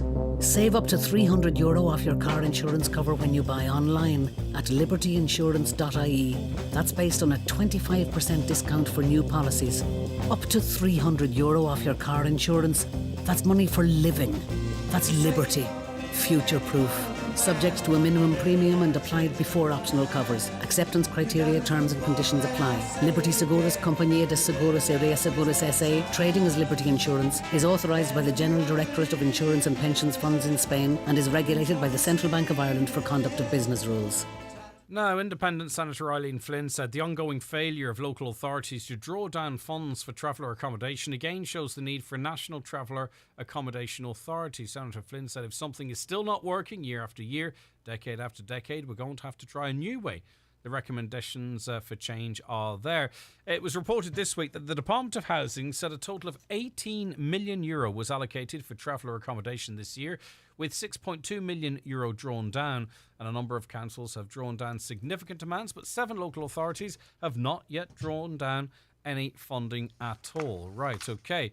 David Friel, Irish traveller and PhD candidate, social care leader and a human rights defender, academic tutor in IT Sligo too, joins us. Good morning to you, David. Good morning, Greg. How's things? It's good. Things are good. Things are good. So, what's going on here, do you think? What do you think is the background noise to this? Why is so much of this money not being drawn down and not being drawn down at all by some local authorities? Being very blatant, Greg, I just think it's structural and institutional racism. And it's the practice of our social institutions, the county council, to discriminate against travellers by not having the policies in place and the provisions in place to provide culturally appropriate and safe and secure accommodation. And it's really impacted travellers' life outcomes. And just on that figure that you said there, Greg, 69 million has been unspent on traveller accommodations since 2000. And traveller accommodation is one of the most critical issues that are facing the community today, you know. Yeah, and the money, I mean, probably not enough money, but the significant money there. I'd be interested to hear from local authorities as to the reason why they're not spending it. I think there's a myriad of reasons there, Greg. You know, obviously, as you said, the finance is there to kind of implement these strategies. So there's 5-year strategies that are implemented by every local authority in terms of traveller accommodation. But it seems to be, Greg, plain and simple. You know, we have 5 national strategies over the last 20 years. Every one of them has failed. And it seems to be at the implementation stage is the lack of will from the local authorities to implement them. And it seems to be just impeded by racism. You know, the lack of will to provide safe and secure accommodation for Irish travellers. So, so just in relation to that, David, are you saying that some must be saying to themselves, well, I can't be bothered drawing that money down because travellers aren't important? Or is it is the problem, well, you know, where would we locate them? Would it be controversial? I just want to tease that out a little bit more, David, as to what do you think the problem there is?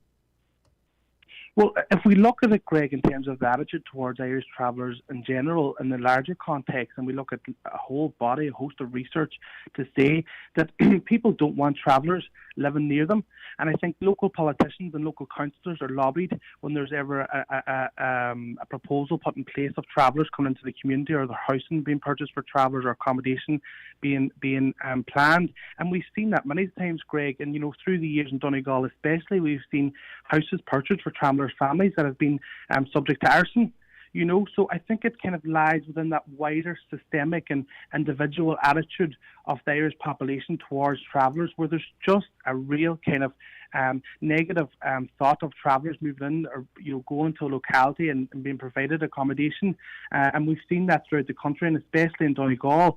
So I think it's more widely situated there, and like on Twitter, it's a platform and you put up stuff. There was local councillors that sit on the local traveller accommodation committee, and we're saying that they're lobbied by people in the community to not put traveller accommodation in certain areas or put them in certain estates and so on. So I think it's more widely situated where politicians and councillors, have to have the favour of the majority, and unfortunately, the traveller community are the minority. So I think that is a significant determinant in it, Greg.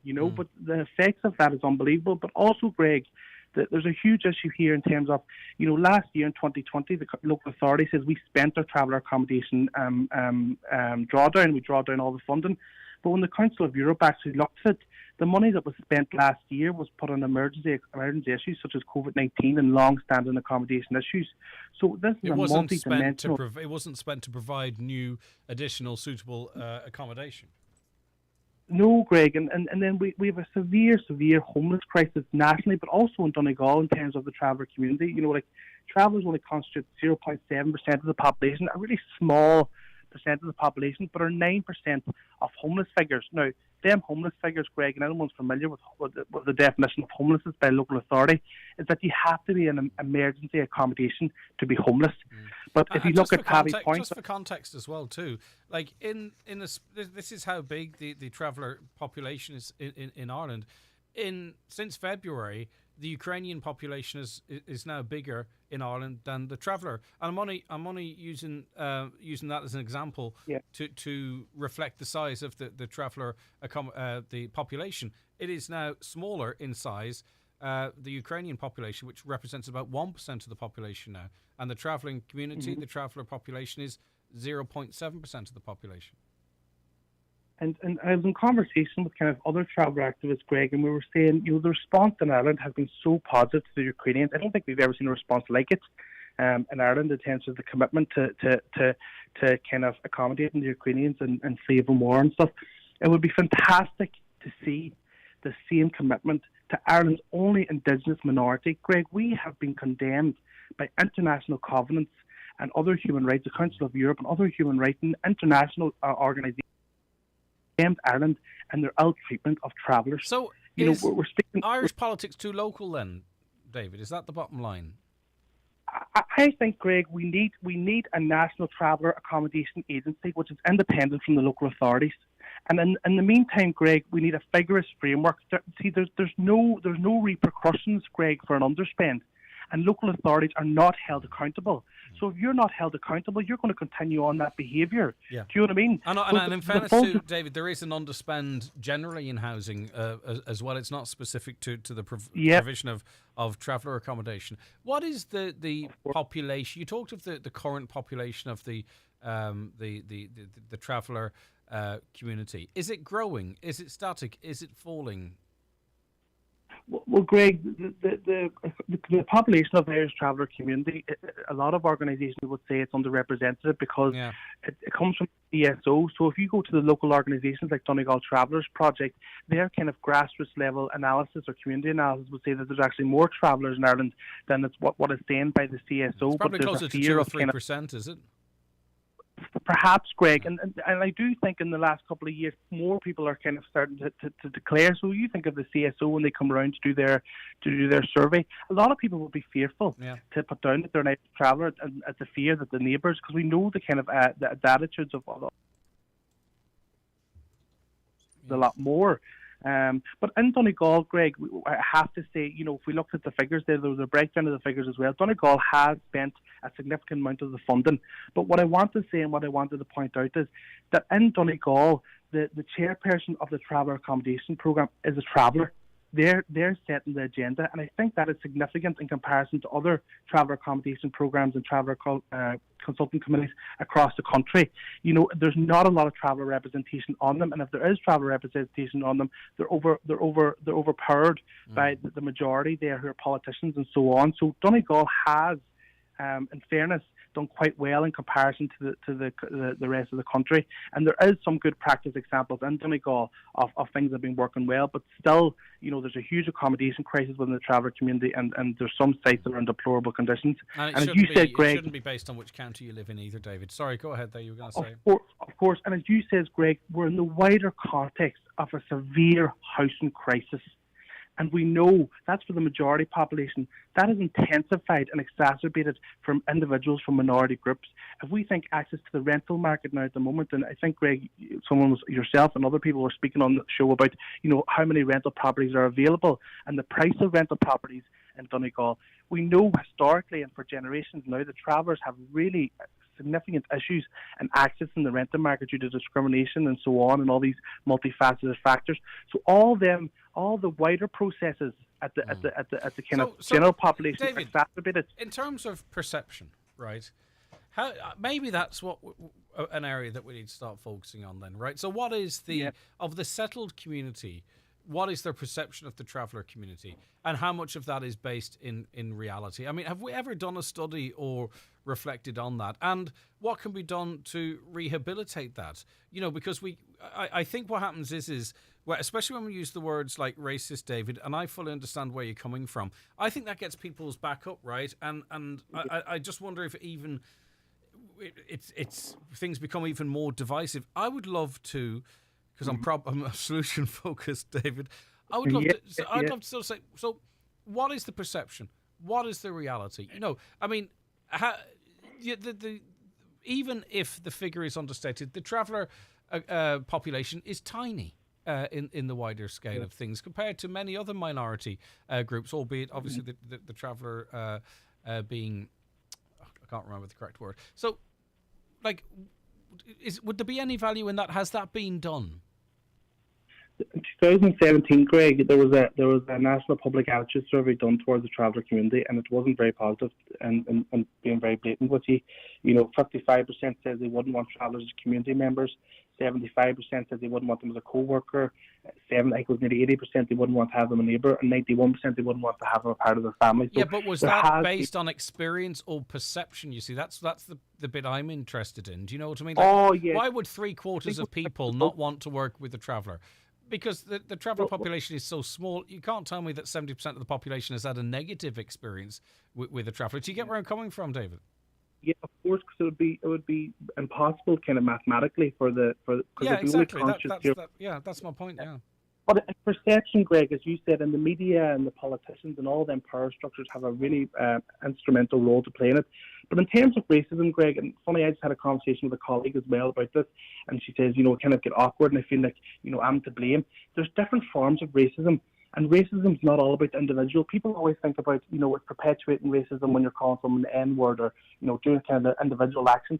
A majority of the time when I'm speaking about racism, I'm not speaking about the individual level. Yes, it's important, but it's more about the people with power. Do you know what I mean? The structural, the institutional, the county councils, the Gardaí, the government. Mm-hmm. We're not blaming individual communities. Not everyone's But racist. That's why I was saying, David, is politics too local? Because I just wonder is if there were a plan for accommodation in one particular area of Donegal, right, would all of those councillors in that area then start getting lobbied, saying, you know what, this isn't suitable, it shouldn't be here? Then do they kick it up to the executive? Not in Donegal, by the way. I'm not supposed to speak about. That's what I mean about it being too local. That, whereby the lobbying against it starts right down at the grassroots and then filters its way up to the head. Greg.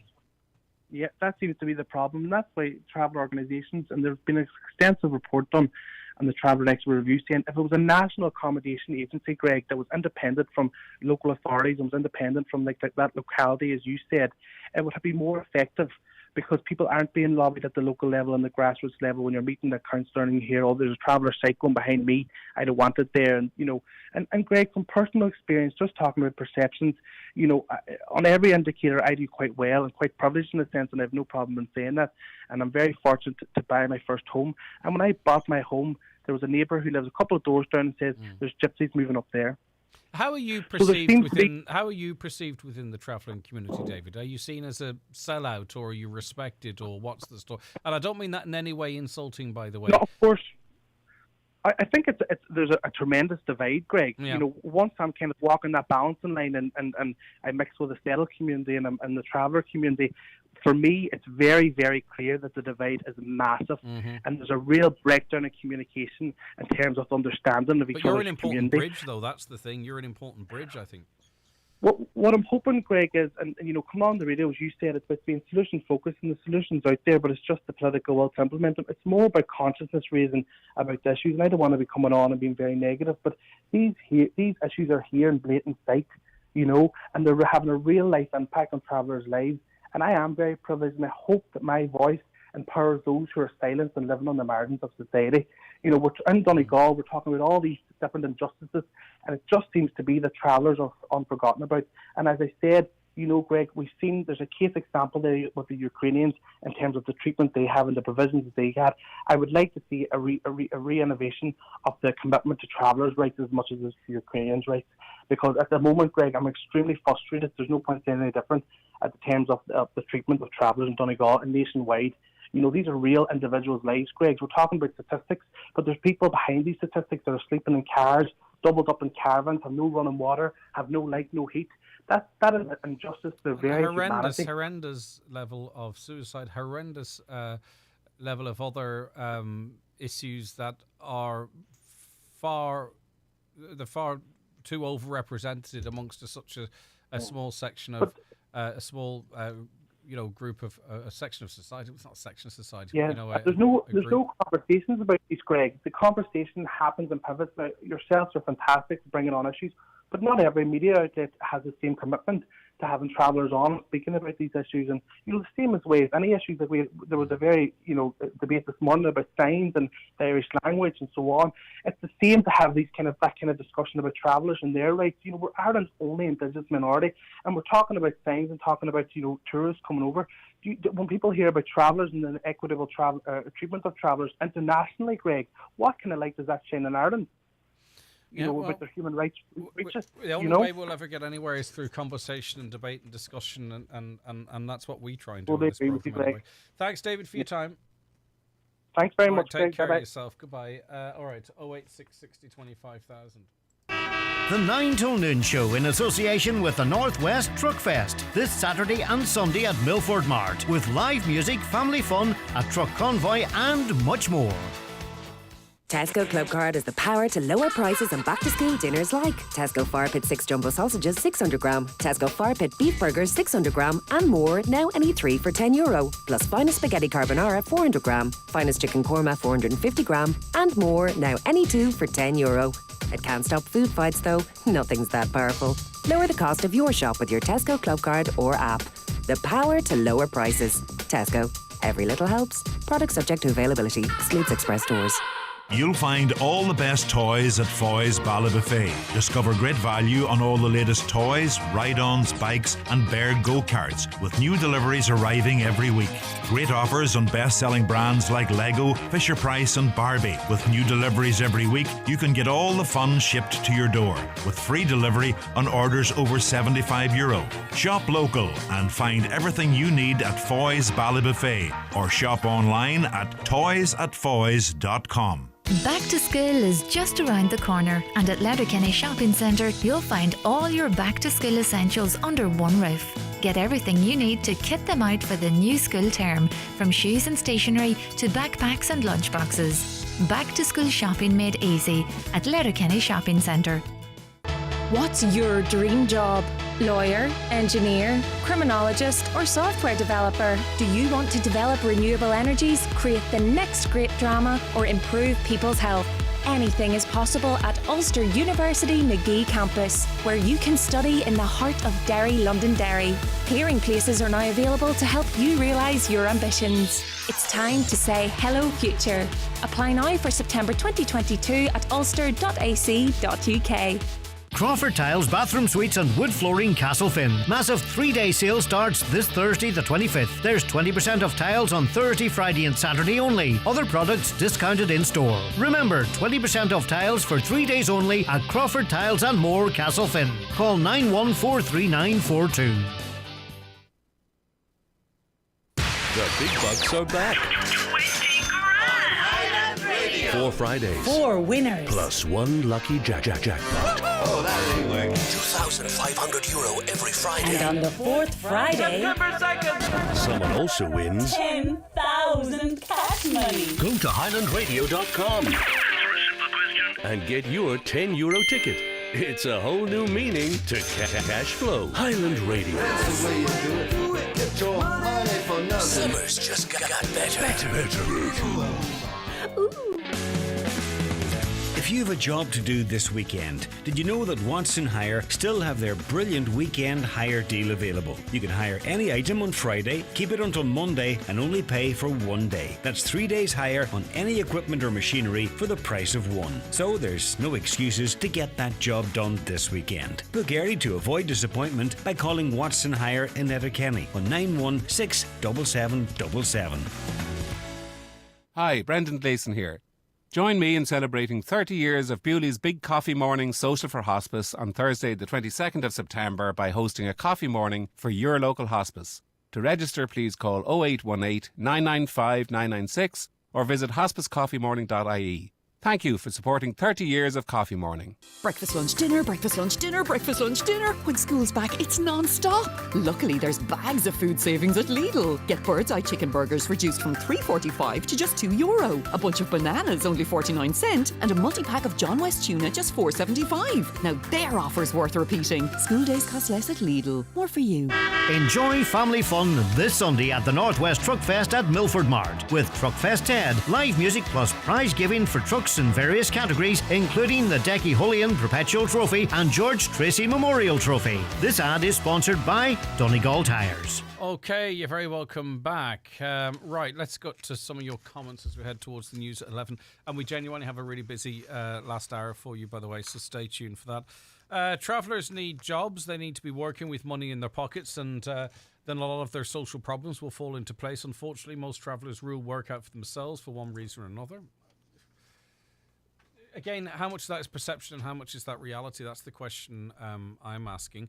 Why doesn't the settled community want travellers living beside them? That's the real problem, no matter what anyone says.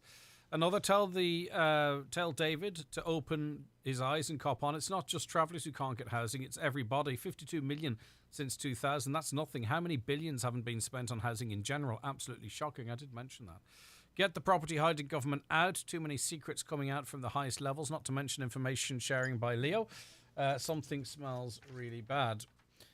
Another, ESB off between 5 and 7. Fridge and freezer food will be destroyed, making the cost of living all the more difficult for those who can afford it the least. Yeah, indeed. Hi, Greg. We are being bullied into buying electric cars, yet we don't have enough electricity to make our dinner. Am I missing something here? I don't think you're missing something. I think maybe it's two slightly different issues that you're jamming together. It's a very valid point, don't get me wrong, but it's not electric cars that's causing the power shortage. My local meter reader says he won't have a job when smart meters take over. Let's not forget that when making those decisions. Yeah. And there's lots of different views on smart meters. Hi, Greg. Does anyone know how much revenue do the traveller community generate each year for the Exchequer? And does anyone realise that the value of your property would drop to almost zero if a travel or settlement set up beside you? See, that's the problem here. You know, I understand what, you know, you have a point of view, but how much is that reality? How much of that is perception? Right, okay. Hundreds of comments here. I've literally got hundreds of comments, which we're going to crack through. But let's catch up on this last break before the news at 11, then we'll see what's happening from the newsroom. The 9 till noon show brought to you by the Northwest Truck Fest, taking place this Saturday and Sunday in the grounds of Milford Mart, with proceeds to Ellie's Wish to Walk and MS Ireland Donegal branch. Shane Connolly Car Sales has relocated to Drumlonagher, Donegal Town. Besides offering quality used cars, we have a brand new state-of-the-art workshop for all your car service needs. At Shane Connolly Car Sales, we deliver straight to your door and offer excellent finance packages. Check out our social platforms or visit ShaneConnollyCarsales.com. Fancy an adventure?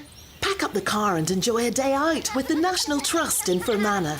Find magnificent mansions, tree-lined trails and riverside rambles. Go butterfly spotting at Castle Cool. Hire a bike at Florence Court and explore Lough Erne by boat at Crom. Watch the sunset from your tent or glamping pod. Explore and re-explore, adventure and re-adventure. Search National Trust NI to find out more.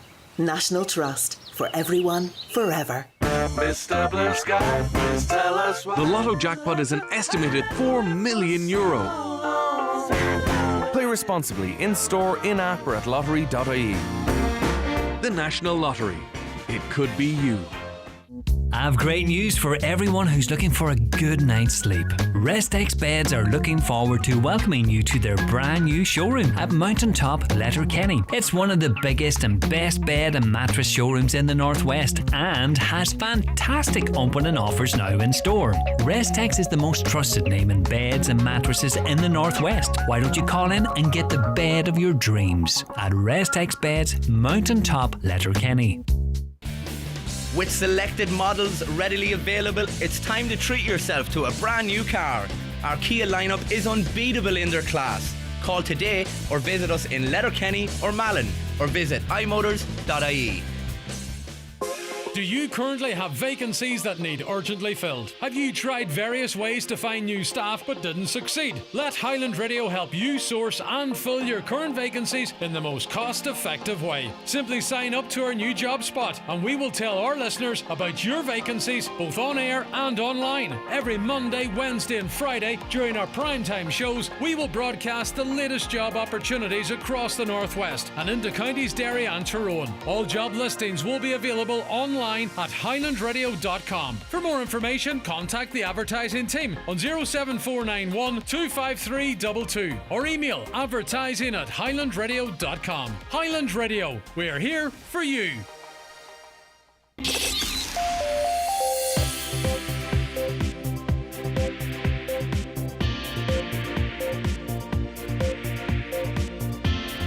Okay, it is 11 o'clock, time for a news update here in the 9 till noon show, and we say good morning now to Michaela Clark.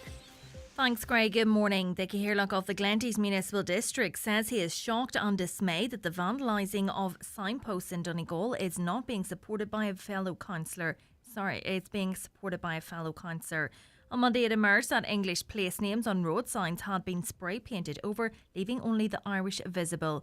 Councillor Micheál Colmcgill Aspa continues to support the actions of those responsible. On today's 9 till noon show, Councillor Anthony Malloy says the recent vandalism is creating a negative image of the county. A Donegal traveller says a shortfall in the drawing down of funds for traveller accommodation is structural and institutional racism. David Friel says it is down to organisations such as county councils not having policy and provisions in place to provide safe accommodation for travellers. It comes as Donegal Senator Eileen Flynn says a new national authority is needed to address traveller accommodation. Almost 80 TDs and senators are landlords according to the latest register of members' interests. The Irish Times reports that 48 TDs own rental properties or land, while 29 senators also have a stake in a property or land holding. Agriculture Minister Charlie McConlogue has declared rental income from an apartment in Ashtown, Dublin, while Minister of State for European Affairs Thomas Byrne and Senator Robbie Gallagher listed themselves as landlords of properties in Donegal. A march to the Dáil is being held next month in a bid to what a Donegal deputy says is to force the government into action on the cost of living crisis. Deputy Thomas Pringle believes the protest will send a strong message to those in power. The march, organised by the Cost of Living Coalition, will take place on Saturday, September the 24th at 2:30 at Parnell Square. And gang members who targeted a property in County Roscommon earlier this week tried to conceal their accents. According to the Irish Examiner, the group who carried out a violent burglary was also disguised. Gardaí investigating the violent attack in Ballintubber are currently carrying out technical exams and are seeking to gather DNA samples. Those are the latest headlines. We'll be back with an update again at 12 noon. Michaela, thank you very much indeed. Some of your comments here. Greg, there needs to be a real in-depth discussion on the issues surrounding power outages and peak time surcharges. As you rightly pointed out, 99% of meters are analogue and incapable of differentiating between peak and off-peak usage. This will be dealt with by another increase in electricity charges on all consumers, which will have most impact on the less well-off. Of course, and if they charge us more, right, we pay more VAT on our electricity bills, and who gets that? It goes back to the government. So we end up, because we can't avoid these increases because there's no way of determining that we're using less power between 5 and 7. So the electricity companies charge us more, they make more VAT, that goes back to the government. I don't understand it. Families with smart meters, they go on to say, will be terrified to use any energy during peak times. This will result in elderly people switching off their heat and electric kettles during these hours in the cold winter nights. We could end up with a bigger crisis than before. It should not be underestimated the impact these proposed changes will mean to struggling families and the elderly. I can tell you, well, I predict they don't have the technology or the infrastructure or the back-end computer programming to reward people for not using power between 5 and 7. I don't think they'd, even with a smart meter, they really care when it's on. Do you know what I mean? If you use it at 4 p.m. or 9 p.m. I don't think smart meters are programmed in a way so that even if you do have one, that you could avoid extra charges between 5 and 7. But again, we're just being told, as if it is a fact, that we'll be charged more for power between 5 and 7. It's nonsense. Can you ask the lady with regard to energy, does she think it was a good idea to close the generating stations in the Midlands and elsewhere? I think any closure of anything that generates electricity at this point would be seen as bad news. This winter is different regarding our electricity supply because most hotels housing people are open the winter while they would have closed otherwise. Extra demand, just saying. I'm not sure how many hotels that I know, maybe it's in areas where you live. I'm not sure how many hotels close during the winter. Not that I would, that I'd see, but anyway. Morning, Greg. In relation to electricity, there are so many savings that could be made. For example, if you walk into a shopping centre, hospital, restaurant in the middle of the day, every light in these buildings is on. They certainly could be savings made. Maybe not massive in the grand scale, but every little would help. But lights, you see, and LED lights, and lights aren't the big draw of electricity, really. Most of my lights are LED, and they draw very little power. It's having a freezer on, constantly running, the dishwasher, the dryer in particular. A lot of people have jacuzzis now. Those things absolutely draw power at an amazing rate because people don't put them on insulated surfaces. They're outside. It takes ages to get them up to temperature, and they lose about 2 degrees per hour. That's if you don't have wind factored into it. A lot of people are going to get in for a gunk when they get their bill having used one of those. But if I'm wrong, let me know. If I go to France, I will see the signposts in French, so when I think the signposts should be left in Irish. I'm sure if they Google the name, it'll take them to the right place. I think the Irish signs should have a symbol from the past that means something to the town. Good morning. Regardless of beliefs and views of the languages on our signs, what has happened lately to the signs in Donegal is vandalism. Find another way to have this important debate, but don't condone vandalism. And some might say they've tried to have this debate in the past and it never caught on, and this is what has made it catch on, and that's their justification for it, maybe. I wonder how many of these vandals can hold a conversation in the Irish language. Send them out with the wipes and dock the cost from their dole. Bet that would sort it out. Well, I don't think we can presume that people's financial background might make them more inclined to do this. Another, it's actually embarrassing after all these years of learning Irish in school, people still can't string a sentence together. I support the spray painting of the signs to encourage our native language. Read graffiti, Greg. The democratic process is only observed when the established parties know they will get their own way. I fully support Micheál Column's view that sometimes rebellion is the only way to get things discussed and a democratic process is entered into. But if you say outside of your house, say for instance, people were spraying signs outside where you live and it was on an issue you didn't agree with, would you be as open to rebellion? That's the question I was trying to ask both Michael and Micheál on that. The wipes the Chancellor is talking about, are they on Amazon UK? I don't know. He seems to have done the research. Why can signs in the Irish areas not have the Irish in big lettering and the English underneath in smaller lettering? Another, if them boys have any wipes, tell them to wipe their bums. Never heard more BS. Good debate, well chaired, thanks very much. Is Michael for real telling people to buy wipes to clean up after him? He's a disgrace as a public rep. Well, he didn't do it, or at least he didn't suggest he did do it. We've been down this road with a previous controversy before. He says he's done his research and he knows what wipes would work on that particular paint, but there's no suggestion that he's responsible. In Buncrana at Westbrook Bridge, it's a shambles. Where are the traffic lights for it? A different one, but also based on the roads. News says if energy prices double is a scary headline. Why isn't the EU taking on these energy companies? They're clearly price gouging and making people's lives a misery. Well, how far up are people making money?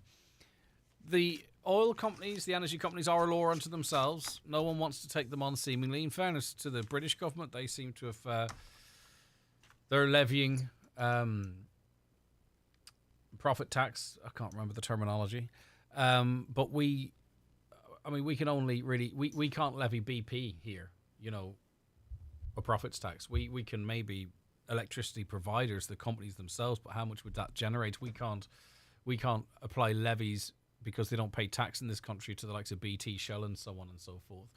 Okay, we're going to be talking about Ukrainian Independence Day. That's coming up for you very shortly. Stay where you are.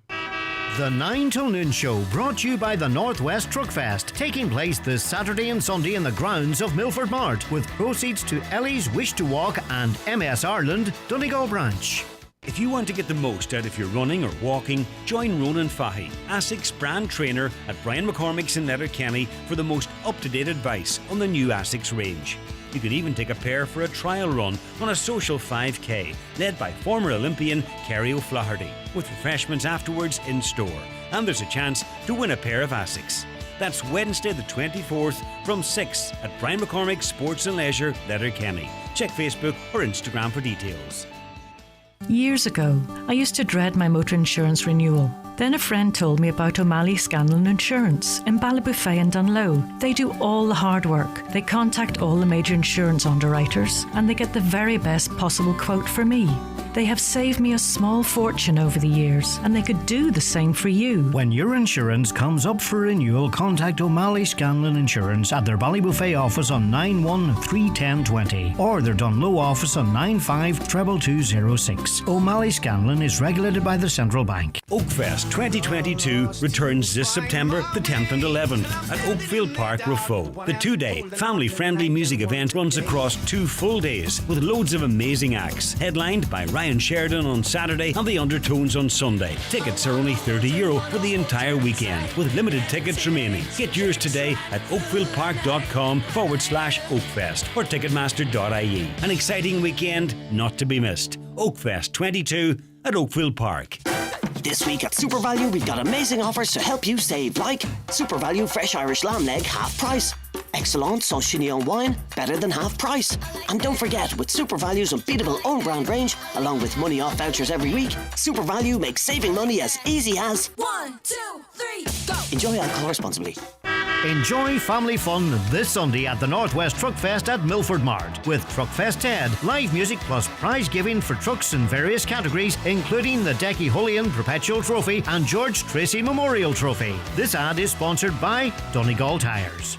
Okay, you're welcome back to the programme. We're joined in studio now by Yulana, who is from Western Ukraine, but has been living here now since the 10th of March with her 16-year-old son.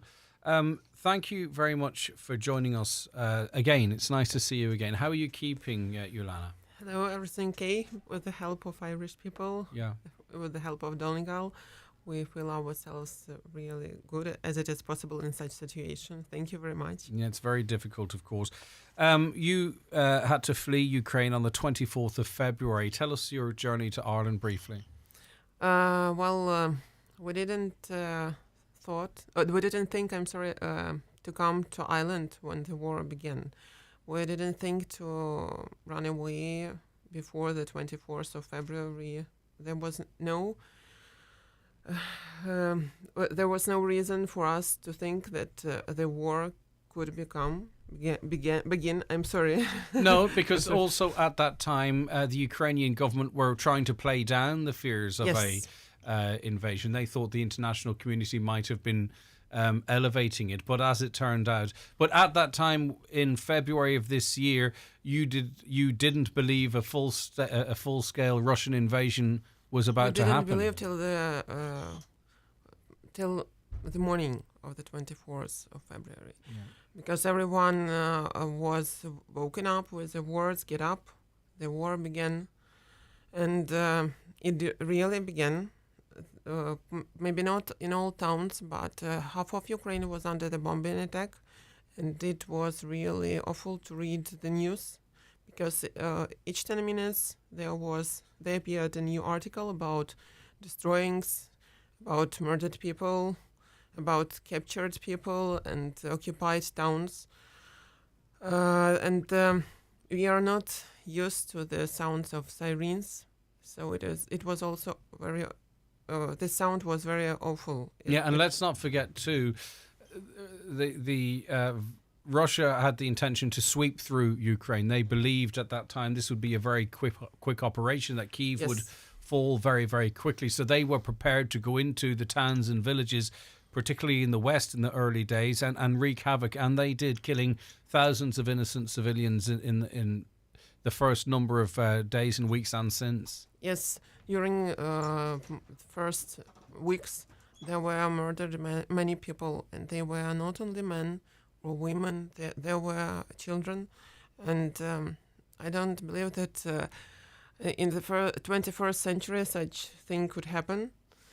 But we didn't believe, but our country prepared for that as much as we could, because we are not the country who has many army, many weapons, and we have soldiers, we have people, and our nation is very young. We are old, but at the same time we are very young, because our independence was proclaimed only on 1991. So if they thought that they could come through the whole Ukraine, it was a great fault for them. They made it. As it stands now, a lot of the, and we hope it doesn't worsen over the next couple of days, a lot of the Russian activity is in the east and southern part of Ukraine. They control, it's disputed, around 20% of Ukrainian territory. But do you still feel safer here? Do you not look at the news and wonder if it would be safe to return to Western Ukraine from where you came originally? Just to give us an understanding, Yulana. I can show you one alarm map, because I did screenshot for myself, not for your radio. I did it a couple of days ago. I'm sorry, one moment, please. Just for you to understand. This, every day, such thing happens. It shows that the whole Ukraine can be attacked in any moment, and we do not know which town it will be. Now, I'm looking at a map here that shows the Russian strike capabilities, and it is feared, to mark Ukrainian Independence Day, that we will see a lot of civilian targets and infrastructure targeted over the next couple of days. Talk to me about Ukrainian Independence Day. How do you mark it? Because it's difficult. For instance, much of that time has been spent with Russia in Crimea, for example. So that's been happening for quite some time. And now, of course, we have the war that is ongoing. So how can you mark independence? Because it's a very, very sad time, but still 1991. Is that a day to be celebrated, or a year to be celebrated, Yulana? Yes, we celebrated this day during 31 years. So for 24th of August, there was a great celebration, but this year is not like all previous were. And of course, we do not celebrate it in the way we did those times, but we should gather together, and we should revise and remember everything how it was, and we should teach our children to remember this day, because we believe in our army, and we believe that today's celebration won't be like next year. We hope very much, and we believe them, with the help of the whole world, with the help of Europe, with the help of every country who tries. Does this end for you, and it's a personal, everyone has different opinions, does this end for you with Russia completely out of Ukraine, or could you entertain a negotiation that might see Russia retain some of Ukraine? You know, what do you want for your country? What do you believe should happen now to try? Because thousands of young Ukrainian men are being lost every day, thousands. Yes. And Russian soldiers to some extent too. I'm sure they don't really know why they're going to fight their brothers, and they are dying as well. There's a massive amount of of bloodshed. What would be agreeable for you for this to end and to end that loss of life, Yulana? I would like to say that if we stop everything at the moment, it would be okay, but it isn't so. We understand that many people are dying each day, but all our people, we want, maybe not the 100%, maybe, but 90%, we all want our land to be back. Because Crimea, because eastern and western Ukraine, southern, northern, it is the whole Ukraine. We, if it were not Ukraine with those parts, so there won't be a Ukraine as it was. So I do not believe that there is someone who wants to separate some parts of it just to enter the war. And as you told, too many people died for that. Yeah. So if we stop in this moment, those people who are under occupation now, they won't believe us anymore. Are you happy? And the reason I'm asking you these questions is because people ask them and I have a good opportunity, but I understand you're only one person. Are you happy that this is Ukraine that is leading this? Does any part of you fear that maybe the United States or the UK or NATO are using Ukraine? Because that is the claim of Vladimir Putin, and we also hear that from some Irish politicians as well. Oh, there were different claims of Vladimir Putin. I even do not want to pronounce that name. Understood. But he also claimed that he came to save Russian-speaking people. And when he threw their bombs, and when they shoot, they do not ask the passport. They do not ask whether he is Russian or Ukrainian or American or someone else. And, Europe, as in the same way as United States, Canada, or other countries, they just help us. I do not believe that they lead us. Okay, that's the answer to that I do question. not believe. Yeah. Right, okay, so tell us what's happening. Might I ask, how, before we talk about today's event, how is the Ukrainian community feeling in Ireland, the people that you know? Now, obviously, it's very, very sad because you can see what's happening in your country. I know you'd prefer to be there in a peaceful Ukraine, a safe Ukraine with your 16-year-old child, so I understand that. But in terms of living here in Ireland now, 5 or 6 months on, how do Ukrainian people feel about living in Ireland at the moment, do you think? Do they feel welcome? They feel safe. Safe. First of all, they feel safe. And our children and our grown-up people, we miss Ukraine, we miss our friends who are left at home, our relatives who are there also. We miss our jobs and schools and universities. But here it is safe. And those Ukrainians who crossed the borders and went to foreign countries, not only to Ireland, but everywhere into the world, I think that they were not prepared to do that. It was just the moment decision. It was the moment decision for me because I had to save my child. So I think that's an important point because you will have people that will say Ukrainian hotels are open for business. The west of Ukraine is safe.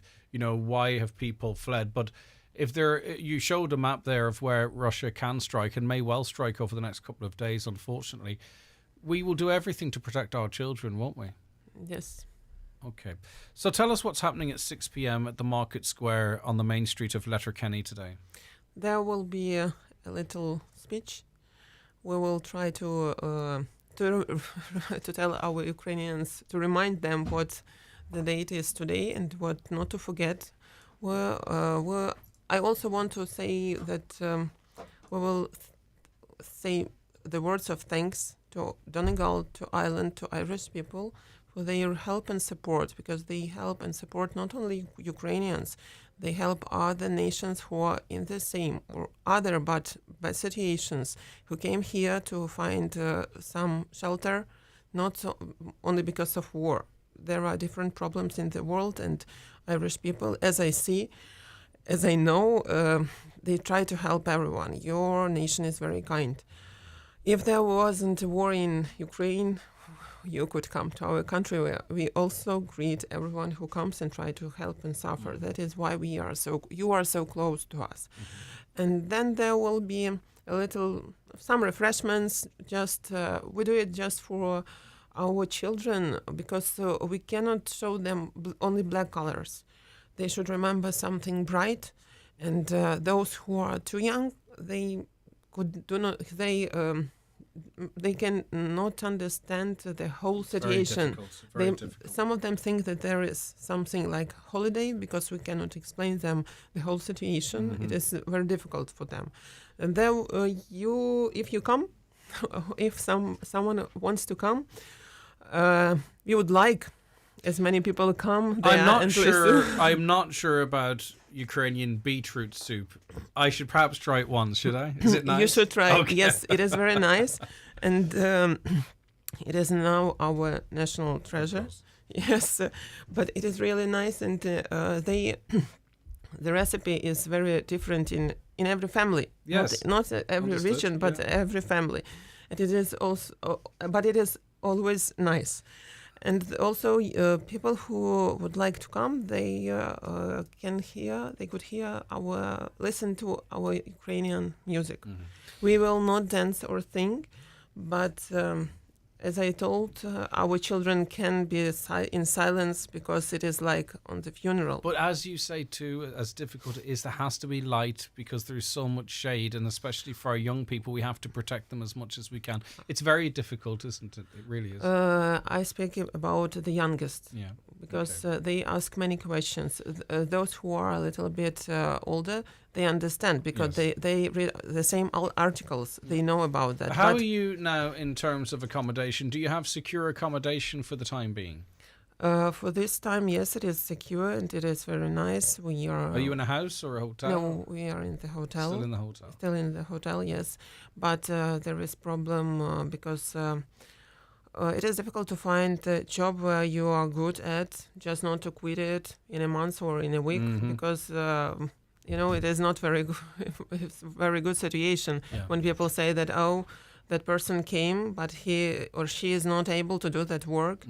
And then there is a problem that many people, Irish people, they say that there is such thought that we already have accommodation and we shouldn't look for rent. There is such thought. And the main reason is that we do not move to houses is because we do not have, I forgot the words. Deposits? No? Not deposits, Money? but not money, but when you work and the person who you work can give you... Reference, yes. We got there, okay. I'm sorry. We're making up new games now. Yes. I understand, So it is difficult for us. In Ukraine, it is a little bit easier. If you have money, if you work, you do not need any references. Okay, understood. We just make some documents which are legal and everything's okay. It is much easier than here, but I understand. It's a different housing culture in other countries. Yes, in Central Europe, Eastern Europe, it's completely different. Yes, it is. You talked about light and shade. I don't know if you or anyone in your family, did you follow Alexandra Usyk at the weekend? No? I do not like boxing. I was just reading the articles, but I do not like people beating each other. Understood, but I do know it was there was a lot at stake there, but I respect that completely. Okay, so the Ukrainian community are inviting Letterkenny people and people from across the county to join them in solidarity at 6 p.m.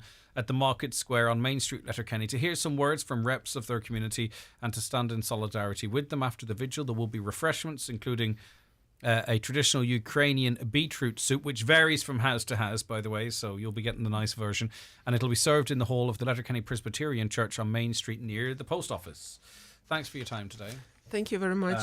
And I know it's a whole mix of emotions for you.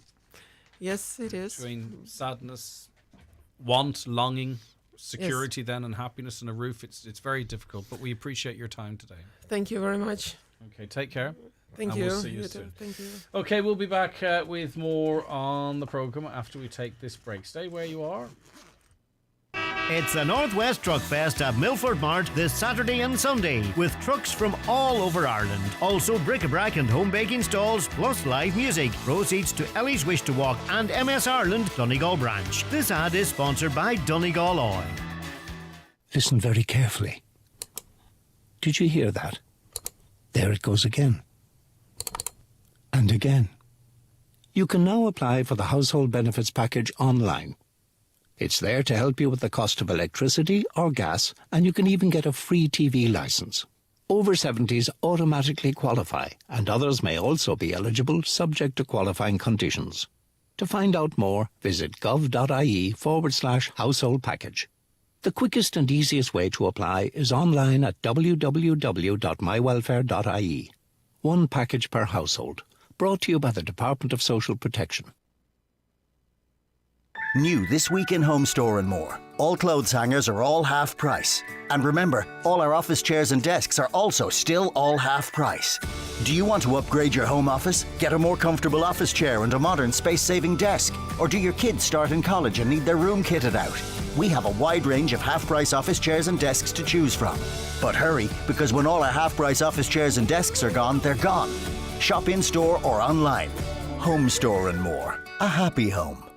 It's Aldi's best value back-to-school event ever with up to 45% off this week's Aldi Savers. Lighter slice mature white cheddar was $1.29, now 69 cent. Top-up yogurt drink 6-pack was $3.19, now $1.79. Kids water 10-pack was $2.79, now $1.79. Heinz snack pots was $3.69, now $2.99. Dairy Gold was $3.59, now $2.99. And multigrain half loaf was 79 cent, now 69 cent. Aldi have savings after savings after savings. Just saying. The Irish Texel Sheep Society will hold a sale of 120 rams and 20 females in Rafo Livestock Mart this Saturday, the 27th at 1 p.m. Online bidding via the Mart Bids app. That's this Saturday at Rafo Mart.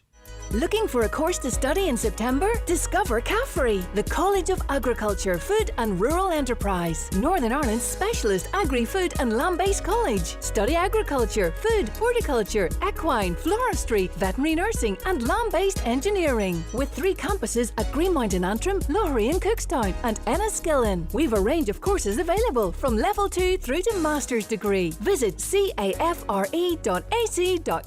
to find out more. Country Sundays continue at the Clanry Hotel this weekend, featuring Jim Devine. Tickets cost €15. Doors open 8:15, dancing 9 till 11 p.m, followed by music in McGettigan's Bar.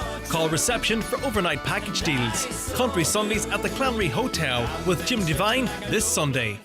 It's the Northwest Truck Fest at Milford Mart this Saturday and Sunday, with trucks from all over Ireland. Also bric-a-brac and home baking stalls, plus live music. Proceeds to Ellie's Wish to Walk and MS Ireland Donegal branch. This ad is sponsored by Donegal Oil. Okay, now our Wellness Wednesday. This Wednesday morning at 11:30, we focus on monkeypox, and to try and learn a little bit more about it, speak to someone who's actually had the condition and what its implications are. Thomas Strong joins us. Thomas, good morning to you. Hi. Are you comfortable speaking publicly about it? Obviously you are, because you've asked to join. You've accepted our invite to join us. Is there a stigma to it that maybe people aren't too comfortable, generally speaking? I wouldn't say I'm comfortable. I would say I'm uncomfortable speaking about it publicly, but I'm doing it. I haven't actually received a lot of stigma. I haven't received any kind of negative or like scared or like, ooh, the boogeyman kind of thing. Yeah. Mostly what people have said, oh, this is very brave and stuff. And I'm like, I'm just saying that I got an infection. Yeah, So I know what it you're doesn't seem like that big of a deal to me. Do you think that people, because it seems to be primarily associated with, in the medical advice, with gay and bisexual men, do you think that has added to perhaps people feeling that they could be targeted or something or other? Does it feed into something else that shouldn't even exist, perhaps? Not perhaps, certainly. That people are on guard about that. I don't think there's any like strong evidence to suggest that the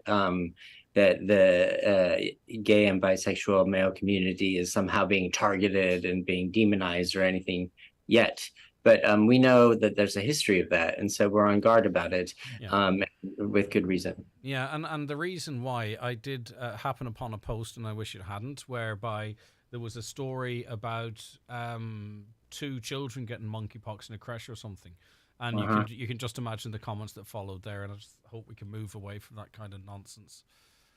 I see. Yeah, no, I haven't seen that kind of Good. stuff. Well, you're best not to. Okay. Yeah, you're not. It's just everything's so bloody divisive now, and I wish we could just get on with things. But anyway, Thomas, talk to us about your experience with monkeypox, how you realised you had it, what the condition is like, the pain, and all that type of stuff.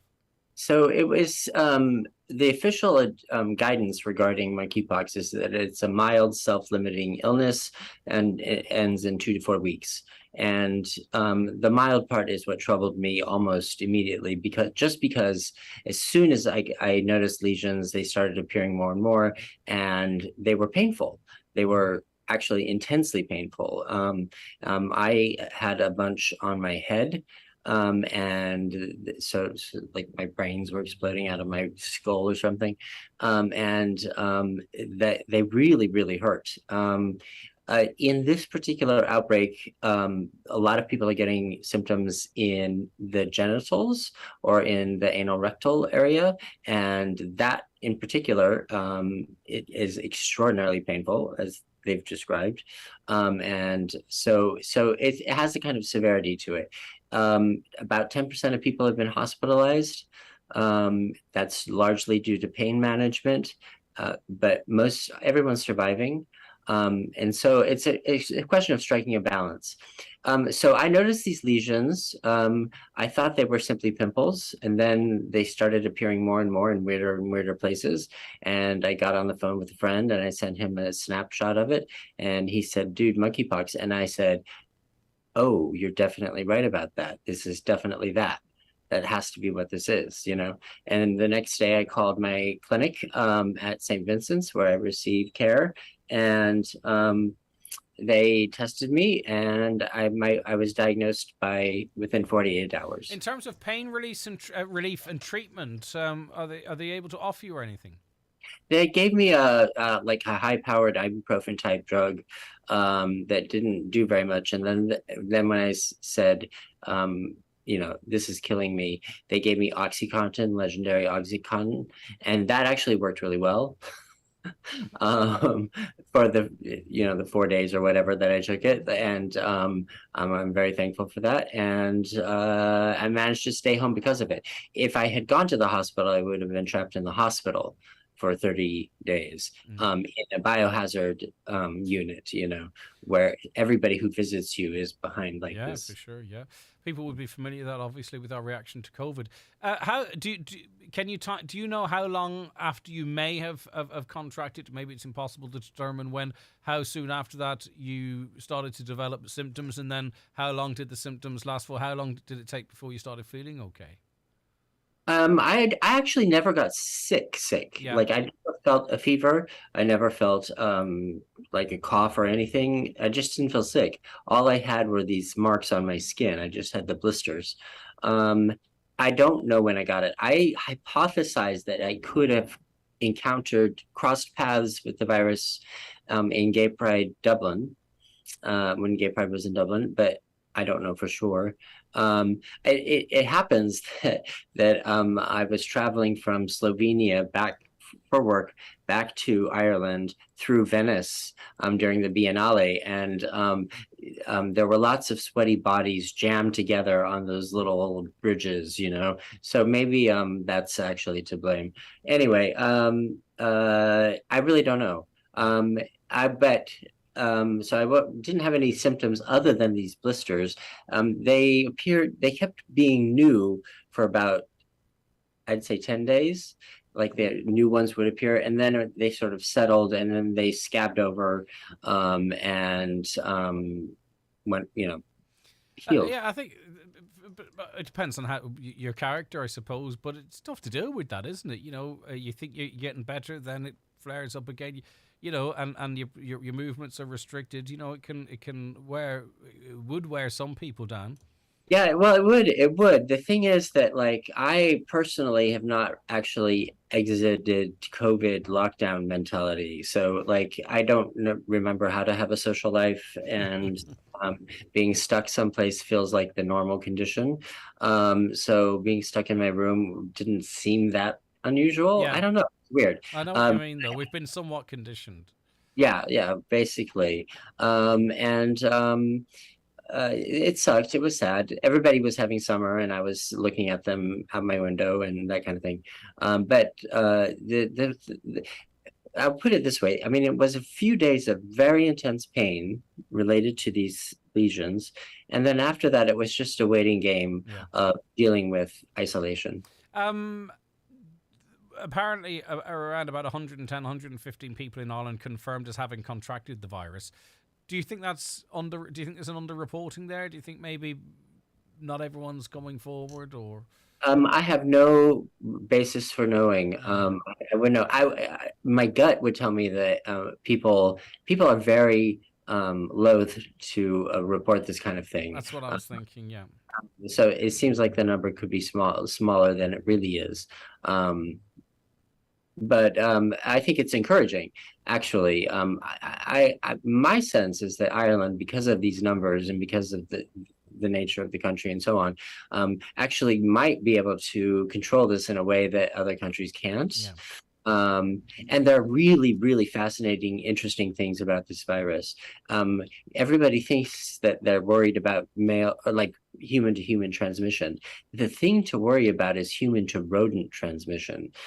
So I had to double bag all of my rubbish and tape it shut and make sure it was secure and all things like that. Because if it gets into the rodent population, then it can become endemic very quickly. And that's not. Were you advised to do that, or is that something you took upon yourself from your own research? Did the HSE advise you of that? I'm pretty sure that was on an HSE document. Yeah. Okay, interesting. Yeah.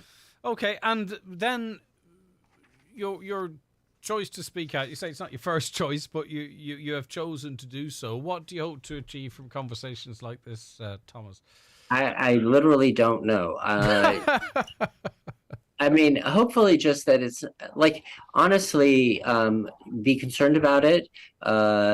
It's not the worst thing in the world. You see, I know that there's not the same sort of supports in place for like COVID. If you call in sick, there's certain things kick in with COVID, and yes. I've been contacted by a few people who've contracted monkeypox and they didn't know what to say or who to say it to or how to say it or whether they should tell their employer because they didn't know how that might be viewed and stuff. So maybe that's the benefit of a conversation we're having. Well, it is unfair. And in fact, it has sort of pointed out some problems. People over in the UK are getting vaccines all the time, every day. Where the fuck is our vaccine? Pardon my French. Sorry, I wasn't supposed to say that. But we needed to have a program a long time ago. Why do we have such a small amount of smallpox vaccine available to us? Mm-hmm. These are questions that need to get asked, and I hope I can help draw attention to them.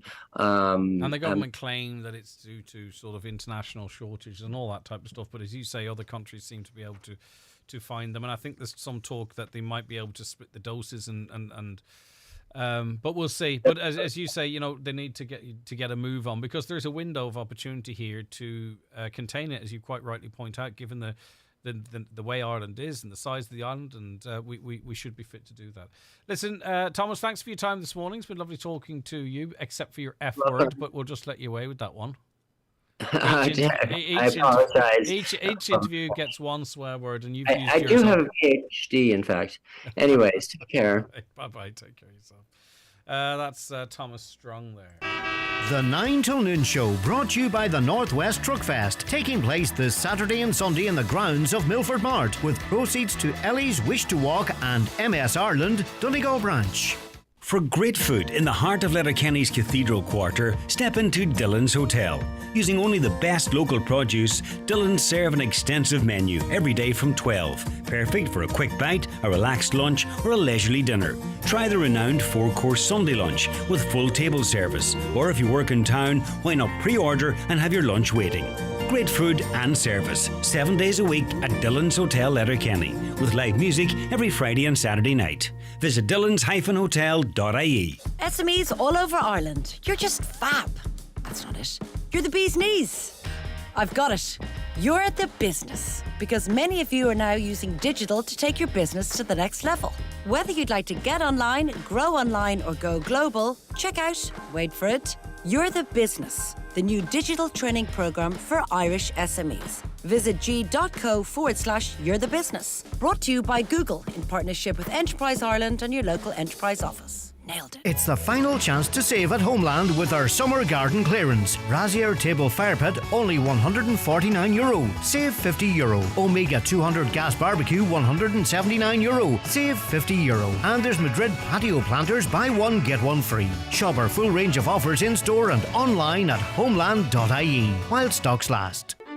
Mourne Antiques and Jewellery are celebrating 30 years in business in Letterkenny with 30% off. See their great range of antique and contemporary gold and silver pieces, Hollywood-era costume jewellery and some rare and exclusive engagement rings. Also, their selection of antique china, silver, furniture and decorative pieces. Mourne Antiques on Main Street, Letterkenny, celebrating 30 years in Letterkenny with 30% off this week only. Is your car due a service? We offer pickups and drop-offs from your home or work. We even offer courtesy cars, making your car service a hassle-free experience. Call today or visit imotors.ie to book in. It's the Northwest Truck Fest at Milford Mart this Saturday and Sunday. Highlights include truck lights display on Saturday at 9, and on Sunday afternoon it's a convoy of trucks through Milford at 5. This ad is sponsored by Brown's Cars Milford, main Suzuki dealer. Want unbeatable value from Sky? Here's the deal. Get Sky Broadband for just €29 a month, plus Sky Q for only €10 a month. Super fast, super reliable broadband. And Sky Q with your apps and recordings. That's Sky Broadband for €29 a month, plus Sky Q for €10 a month for 12 months. Now that is unbeatable value. Go to sky.ie. Availability subject to location. Offer does not include Sky TV subscription. New Sky customers only. Setup fees, minimum term and further terms apply. For more info, see sky.ie/speeds. Milford Tiles, wood flooring and bathware. Milford Retail Park now open. Large range of wall and floor tiles on display and in stock. Over 70 different laminate floors to suit every pocket. Tilers and wood fitters available. New bathware showroom now open. Milford Tiles, wood flooring and bathware. 083 091 0707. If you're tired and struggling to put a spring in your step, discover the power of Revive Active at your local Brennan's Pharmacy. Revive Active is an award-winning super supplement containing 26 active ingredients, including vitamin C, D and zinc, which support your immune system, all in one handy daily sachet. Made for busy, stressful lives, it's the convenient way to put back what life takes out. Enrich your life with Revive Active. In store or online, click and collect from brennanspharmacy.com. We're here for you. Green Shoes, helping you get back to school ready with a variety of footwear and school bags from top names like Vans, Lily Kelly and Skechers. Also Sust and Wrangler, the most popular brands at great value. Shop in store at Greens in Letterkenny and Falcarra and online at greenshoes.com for great back to school footwear and school bags. Whatever the weather, night or day, Letterkenny Driving Range is open to 10 p.m. daily. Are you a beginner or thinking of taking up golf? Our bays allow you to practice the good and not so good shots for as little as €3. Practice makes perfect at Letterkenny Driving Range, open 7 days. Find us on Facebook. Good morning, David Griffin. How are you getting on, David? Good morning, Greg. Right, now you have... why did you decide to get solar panels fitted, by the way? Well, I could see the way things were going, and we wanted to keep our footprint down in the country, and we decided to get solar panels fitted. We also went for electric car as well, and a charger in the garage. And your solar powers, do they generate electricity? Are they sort of the water heating ones? What kind of impact have they had on? They heat the water. They run the house the whole day from 8 o'clock in the morning to 8 o'clock at night. Also charge my car on Eco Charge as well. Wow. So things working very well so far. I couldn't be more happier with the solar panels and the person that put it in as well, and his electrician. They're brilliant people. Really, I thought it would have cost me a fortune to put them in, but I was very, very surprised when they came back with the amount of money they had to pay him. Is it cheeky for me to ask? Because I know a lot of people might be interested. No, not cheeky. 6,800 I paid. Wow. So are you and generating then more? 1,500. Sorry, go ahead. 1,500 for the charger. For the car. I'm generating all the electricity we use in the house from 8 o'clock in the morning to 8 o'clock at night. Wow. The only time that I wouldn't be generating the electricity was when the wife would switch on the electric kettle, and then there's so much comes from the grid then. They put a brain in the garage, which she decides where the electric from the solar panels go to. If we need more, say the wife's cooking or something like that, she'll switch off the hot water. And redirect the power to the oven. Redirect the power to the cooker. And if you had batteries, do you have batteries? Could you arguably, if you were... I didn't put in batteries because the minute the cost of the batteries are too expensive, you're talking about 10 grand. Aha, okay. But theoretically, with the batteries, you probably could then... off-grid. Yeah, okay. So you are generating more electricity currently than you're using? I'm sending, my house, when it's just running and the cooker's not on, 0.3 of a kilowatt. I'm generating, when a good day, it doesn't even take the sun, but daylight would be 3.8 kilowatts. Wow, okay. And there's what I call maybe 2.5 kilowatts going to the grid all the time. I've been trying to get this smart meter in for 3 months. I applied for it before I put on the solar panels because I knew what I was going to do. And they came and landed with a day and night meter instead of a smart meter. No good. Now, can I ask what your expectations are for the winter, David, in terms of power usage? Well, in the winter time, it should cut down about 50% even. That's pretty good, isn't it, in these times? Well, as I say, the people who installed it from Burncrana, they put in 14 panels in the roof, and I couldn't praise them enough. Yeah. They were brilliant. And their electrician was the same. He was brilliant. Everything was done in a couple of days. There was no mess, no bother, no hassle. And were you able to get any grants to help pay for this? The grant for the is $2,500. That goes to the installer, and then you pay the 6,800. That's all right, isn't it? Okay. Right, so we got onto the ESB, David, to see what they had to say. They said to us as follows: day-night meters are currently being replaced by smart meters. As part of this process... Okay, steady on, that's the first line. As part of this process, customers first need to contact their electricity supply company to discuss a new smart tariff. Now they go on to say... That has been done.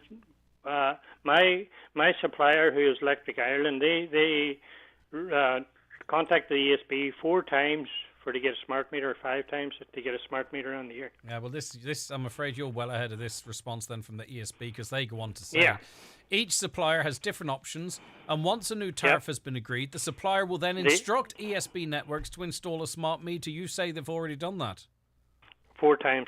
And then they say, following this, we will directly contact customers like David to arrange the meter exchange. No. I rang them about 20 times, looking to get the smart meter in, and they kept saying to me, there's an NC6 form which the installer for the solar panels supplies, and they send it away to the ESB. And for whatever reason, this has been emailed to the ESB. My son has emailed it to the ESB. The electrician has emailed it to the ESB, I think about 6-7 times, and they've said all the time that they haven't received it. The ESB has actually given me their what I call Network Services Bureau at esb.ie. That's where it was sent to. Right, okay, so as I say, you're well ahead of that generic ESB response. A caller says, is it true that you need the mains electric to initially power the solar panels? Now, I'm not sure of the motivation of that question. No. If electric goes off in my house, I can I'm still. If electric goes off my site, I still have electric. You're self-sufficient in case there's blackouts, if it's daylight. Daylight, yeah. All right, and is it kind of like a way of life thing now, David? Like, do you find yourselves like, you know, have you talked about brilliant? You talk about you go out to the redirecting garage, power and. Yeah, you go out to the garage and they put you in a little panel which shows you the sun going onto the house, and then it shows you the electricity pylon, and it shows you the electric going out to the electricity pylon. It shows you the electric going down and into your hot water. I can't understand why people doesn't do it. It is brilliant. Is batteries the next thing for you then? Was that what you'd like to go next? Sorry? Batteries, is that where you'd like to go next? I will, if I can get the batteries down to a reasonable price, maybe say 2,000-3,000, I would go for the batteries, and I would no problem.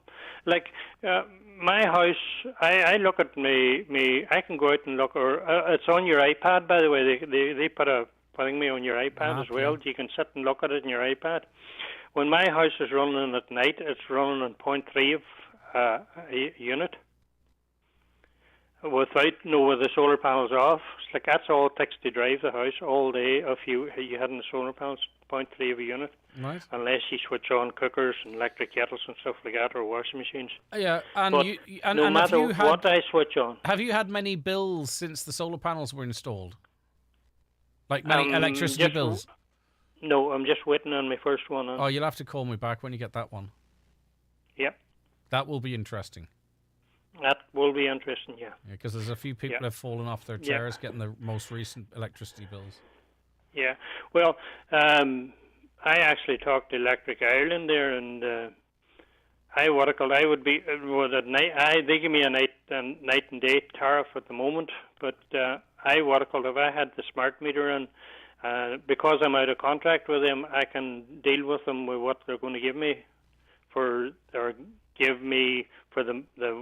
money that I'm putting in the grid. And the funny thing too, you see, because of the money that you hopefully will make in the summer, we know there's not going to be as much generation in the winter. That will subsidise to some extent your power through the winter. Very much so, yeah. Okay, fascinating. Very much so. Excellent. A real great insight, David. I really appreciate your time, and I can't wait to hear how much your electricity bill is. Right. Do you ever when I get it, I'll ring you. You talked about your wife putting the kettle on, but do you ever put the kettle on, David? There's another way around that as well. You know the travelling kettle you get? Yes. Or you put on the travelling kettle, you don't draw half the power. All right, okay. They're less power. I wonder why that is. Yes, because it's lower voltage. But it takes longer to boil. No, it doesn't take that long to boil. If there's only 2 years in the house, you can use that for 2 cups of tea. There you go. All right, listen, great stuff. It's a way of what people wants to cut down on their the electric kettle is the biggest culprit for putting up your electricity. Yeah. Okay. I think a few people, as I said earlier, are going to get a bit of a shock when they get their bill after switching on their jacuzzis. But that's constant. No, we wouldn't go down that. Yeah, but that's boiling a 4-man kettle for like 12 or 13 hours a day. People are in for a shock when they get the bills after that. All right, David, take care of yourself. Thanks, and best wishes to your other half and family. Take care. Thank you. All right, and stay tuned because David has promised he's going to give us an update on what happened to his bill. He is delighted with that. Let me see here now. Whereabouts is that, Caroline? Can't find it. No, I'm supposed to mention something here, but I can't find it. Do you want to come in and help me find it? Here. By the way, obviously, Kieran O'Donnell, he's on a 2-week break, so there's no Business Matters podcast for you today. Not a fresh one, but he's dug into the archives, and there is a best of podcast which is available for you right now on our website. It went live at 11:30, so you'll still get your Business Matters fix, but it's a highlight one from a previous broadcast. In fact, Business Matters episode 106, Brian McDade, it's a replay edition. So on this week's Business Matters, we dip into the archives to feature Kieran O'Donnell's chat with Letterkenny photographer, columnist and owner of Christoph Gallery, Brian McDade. Okay, get that now on your website. We're back live with you tomorrow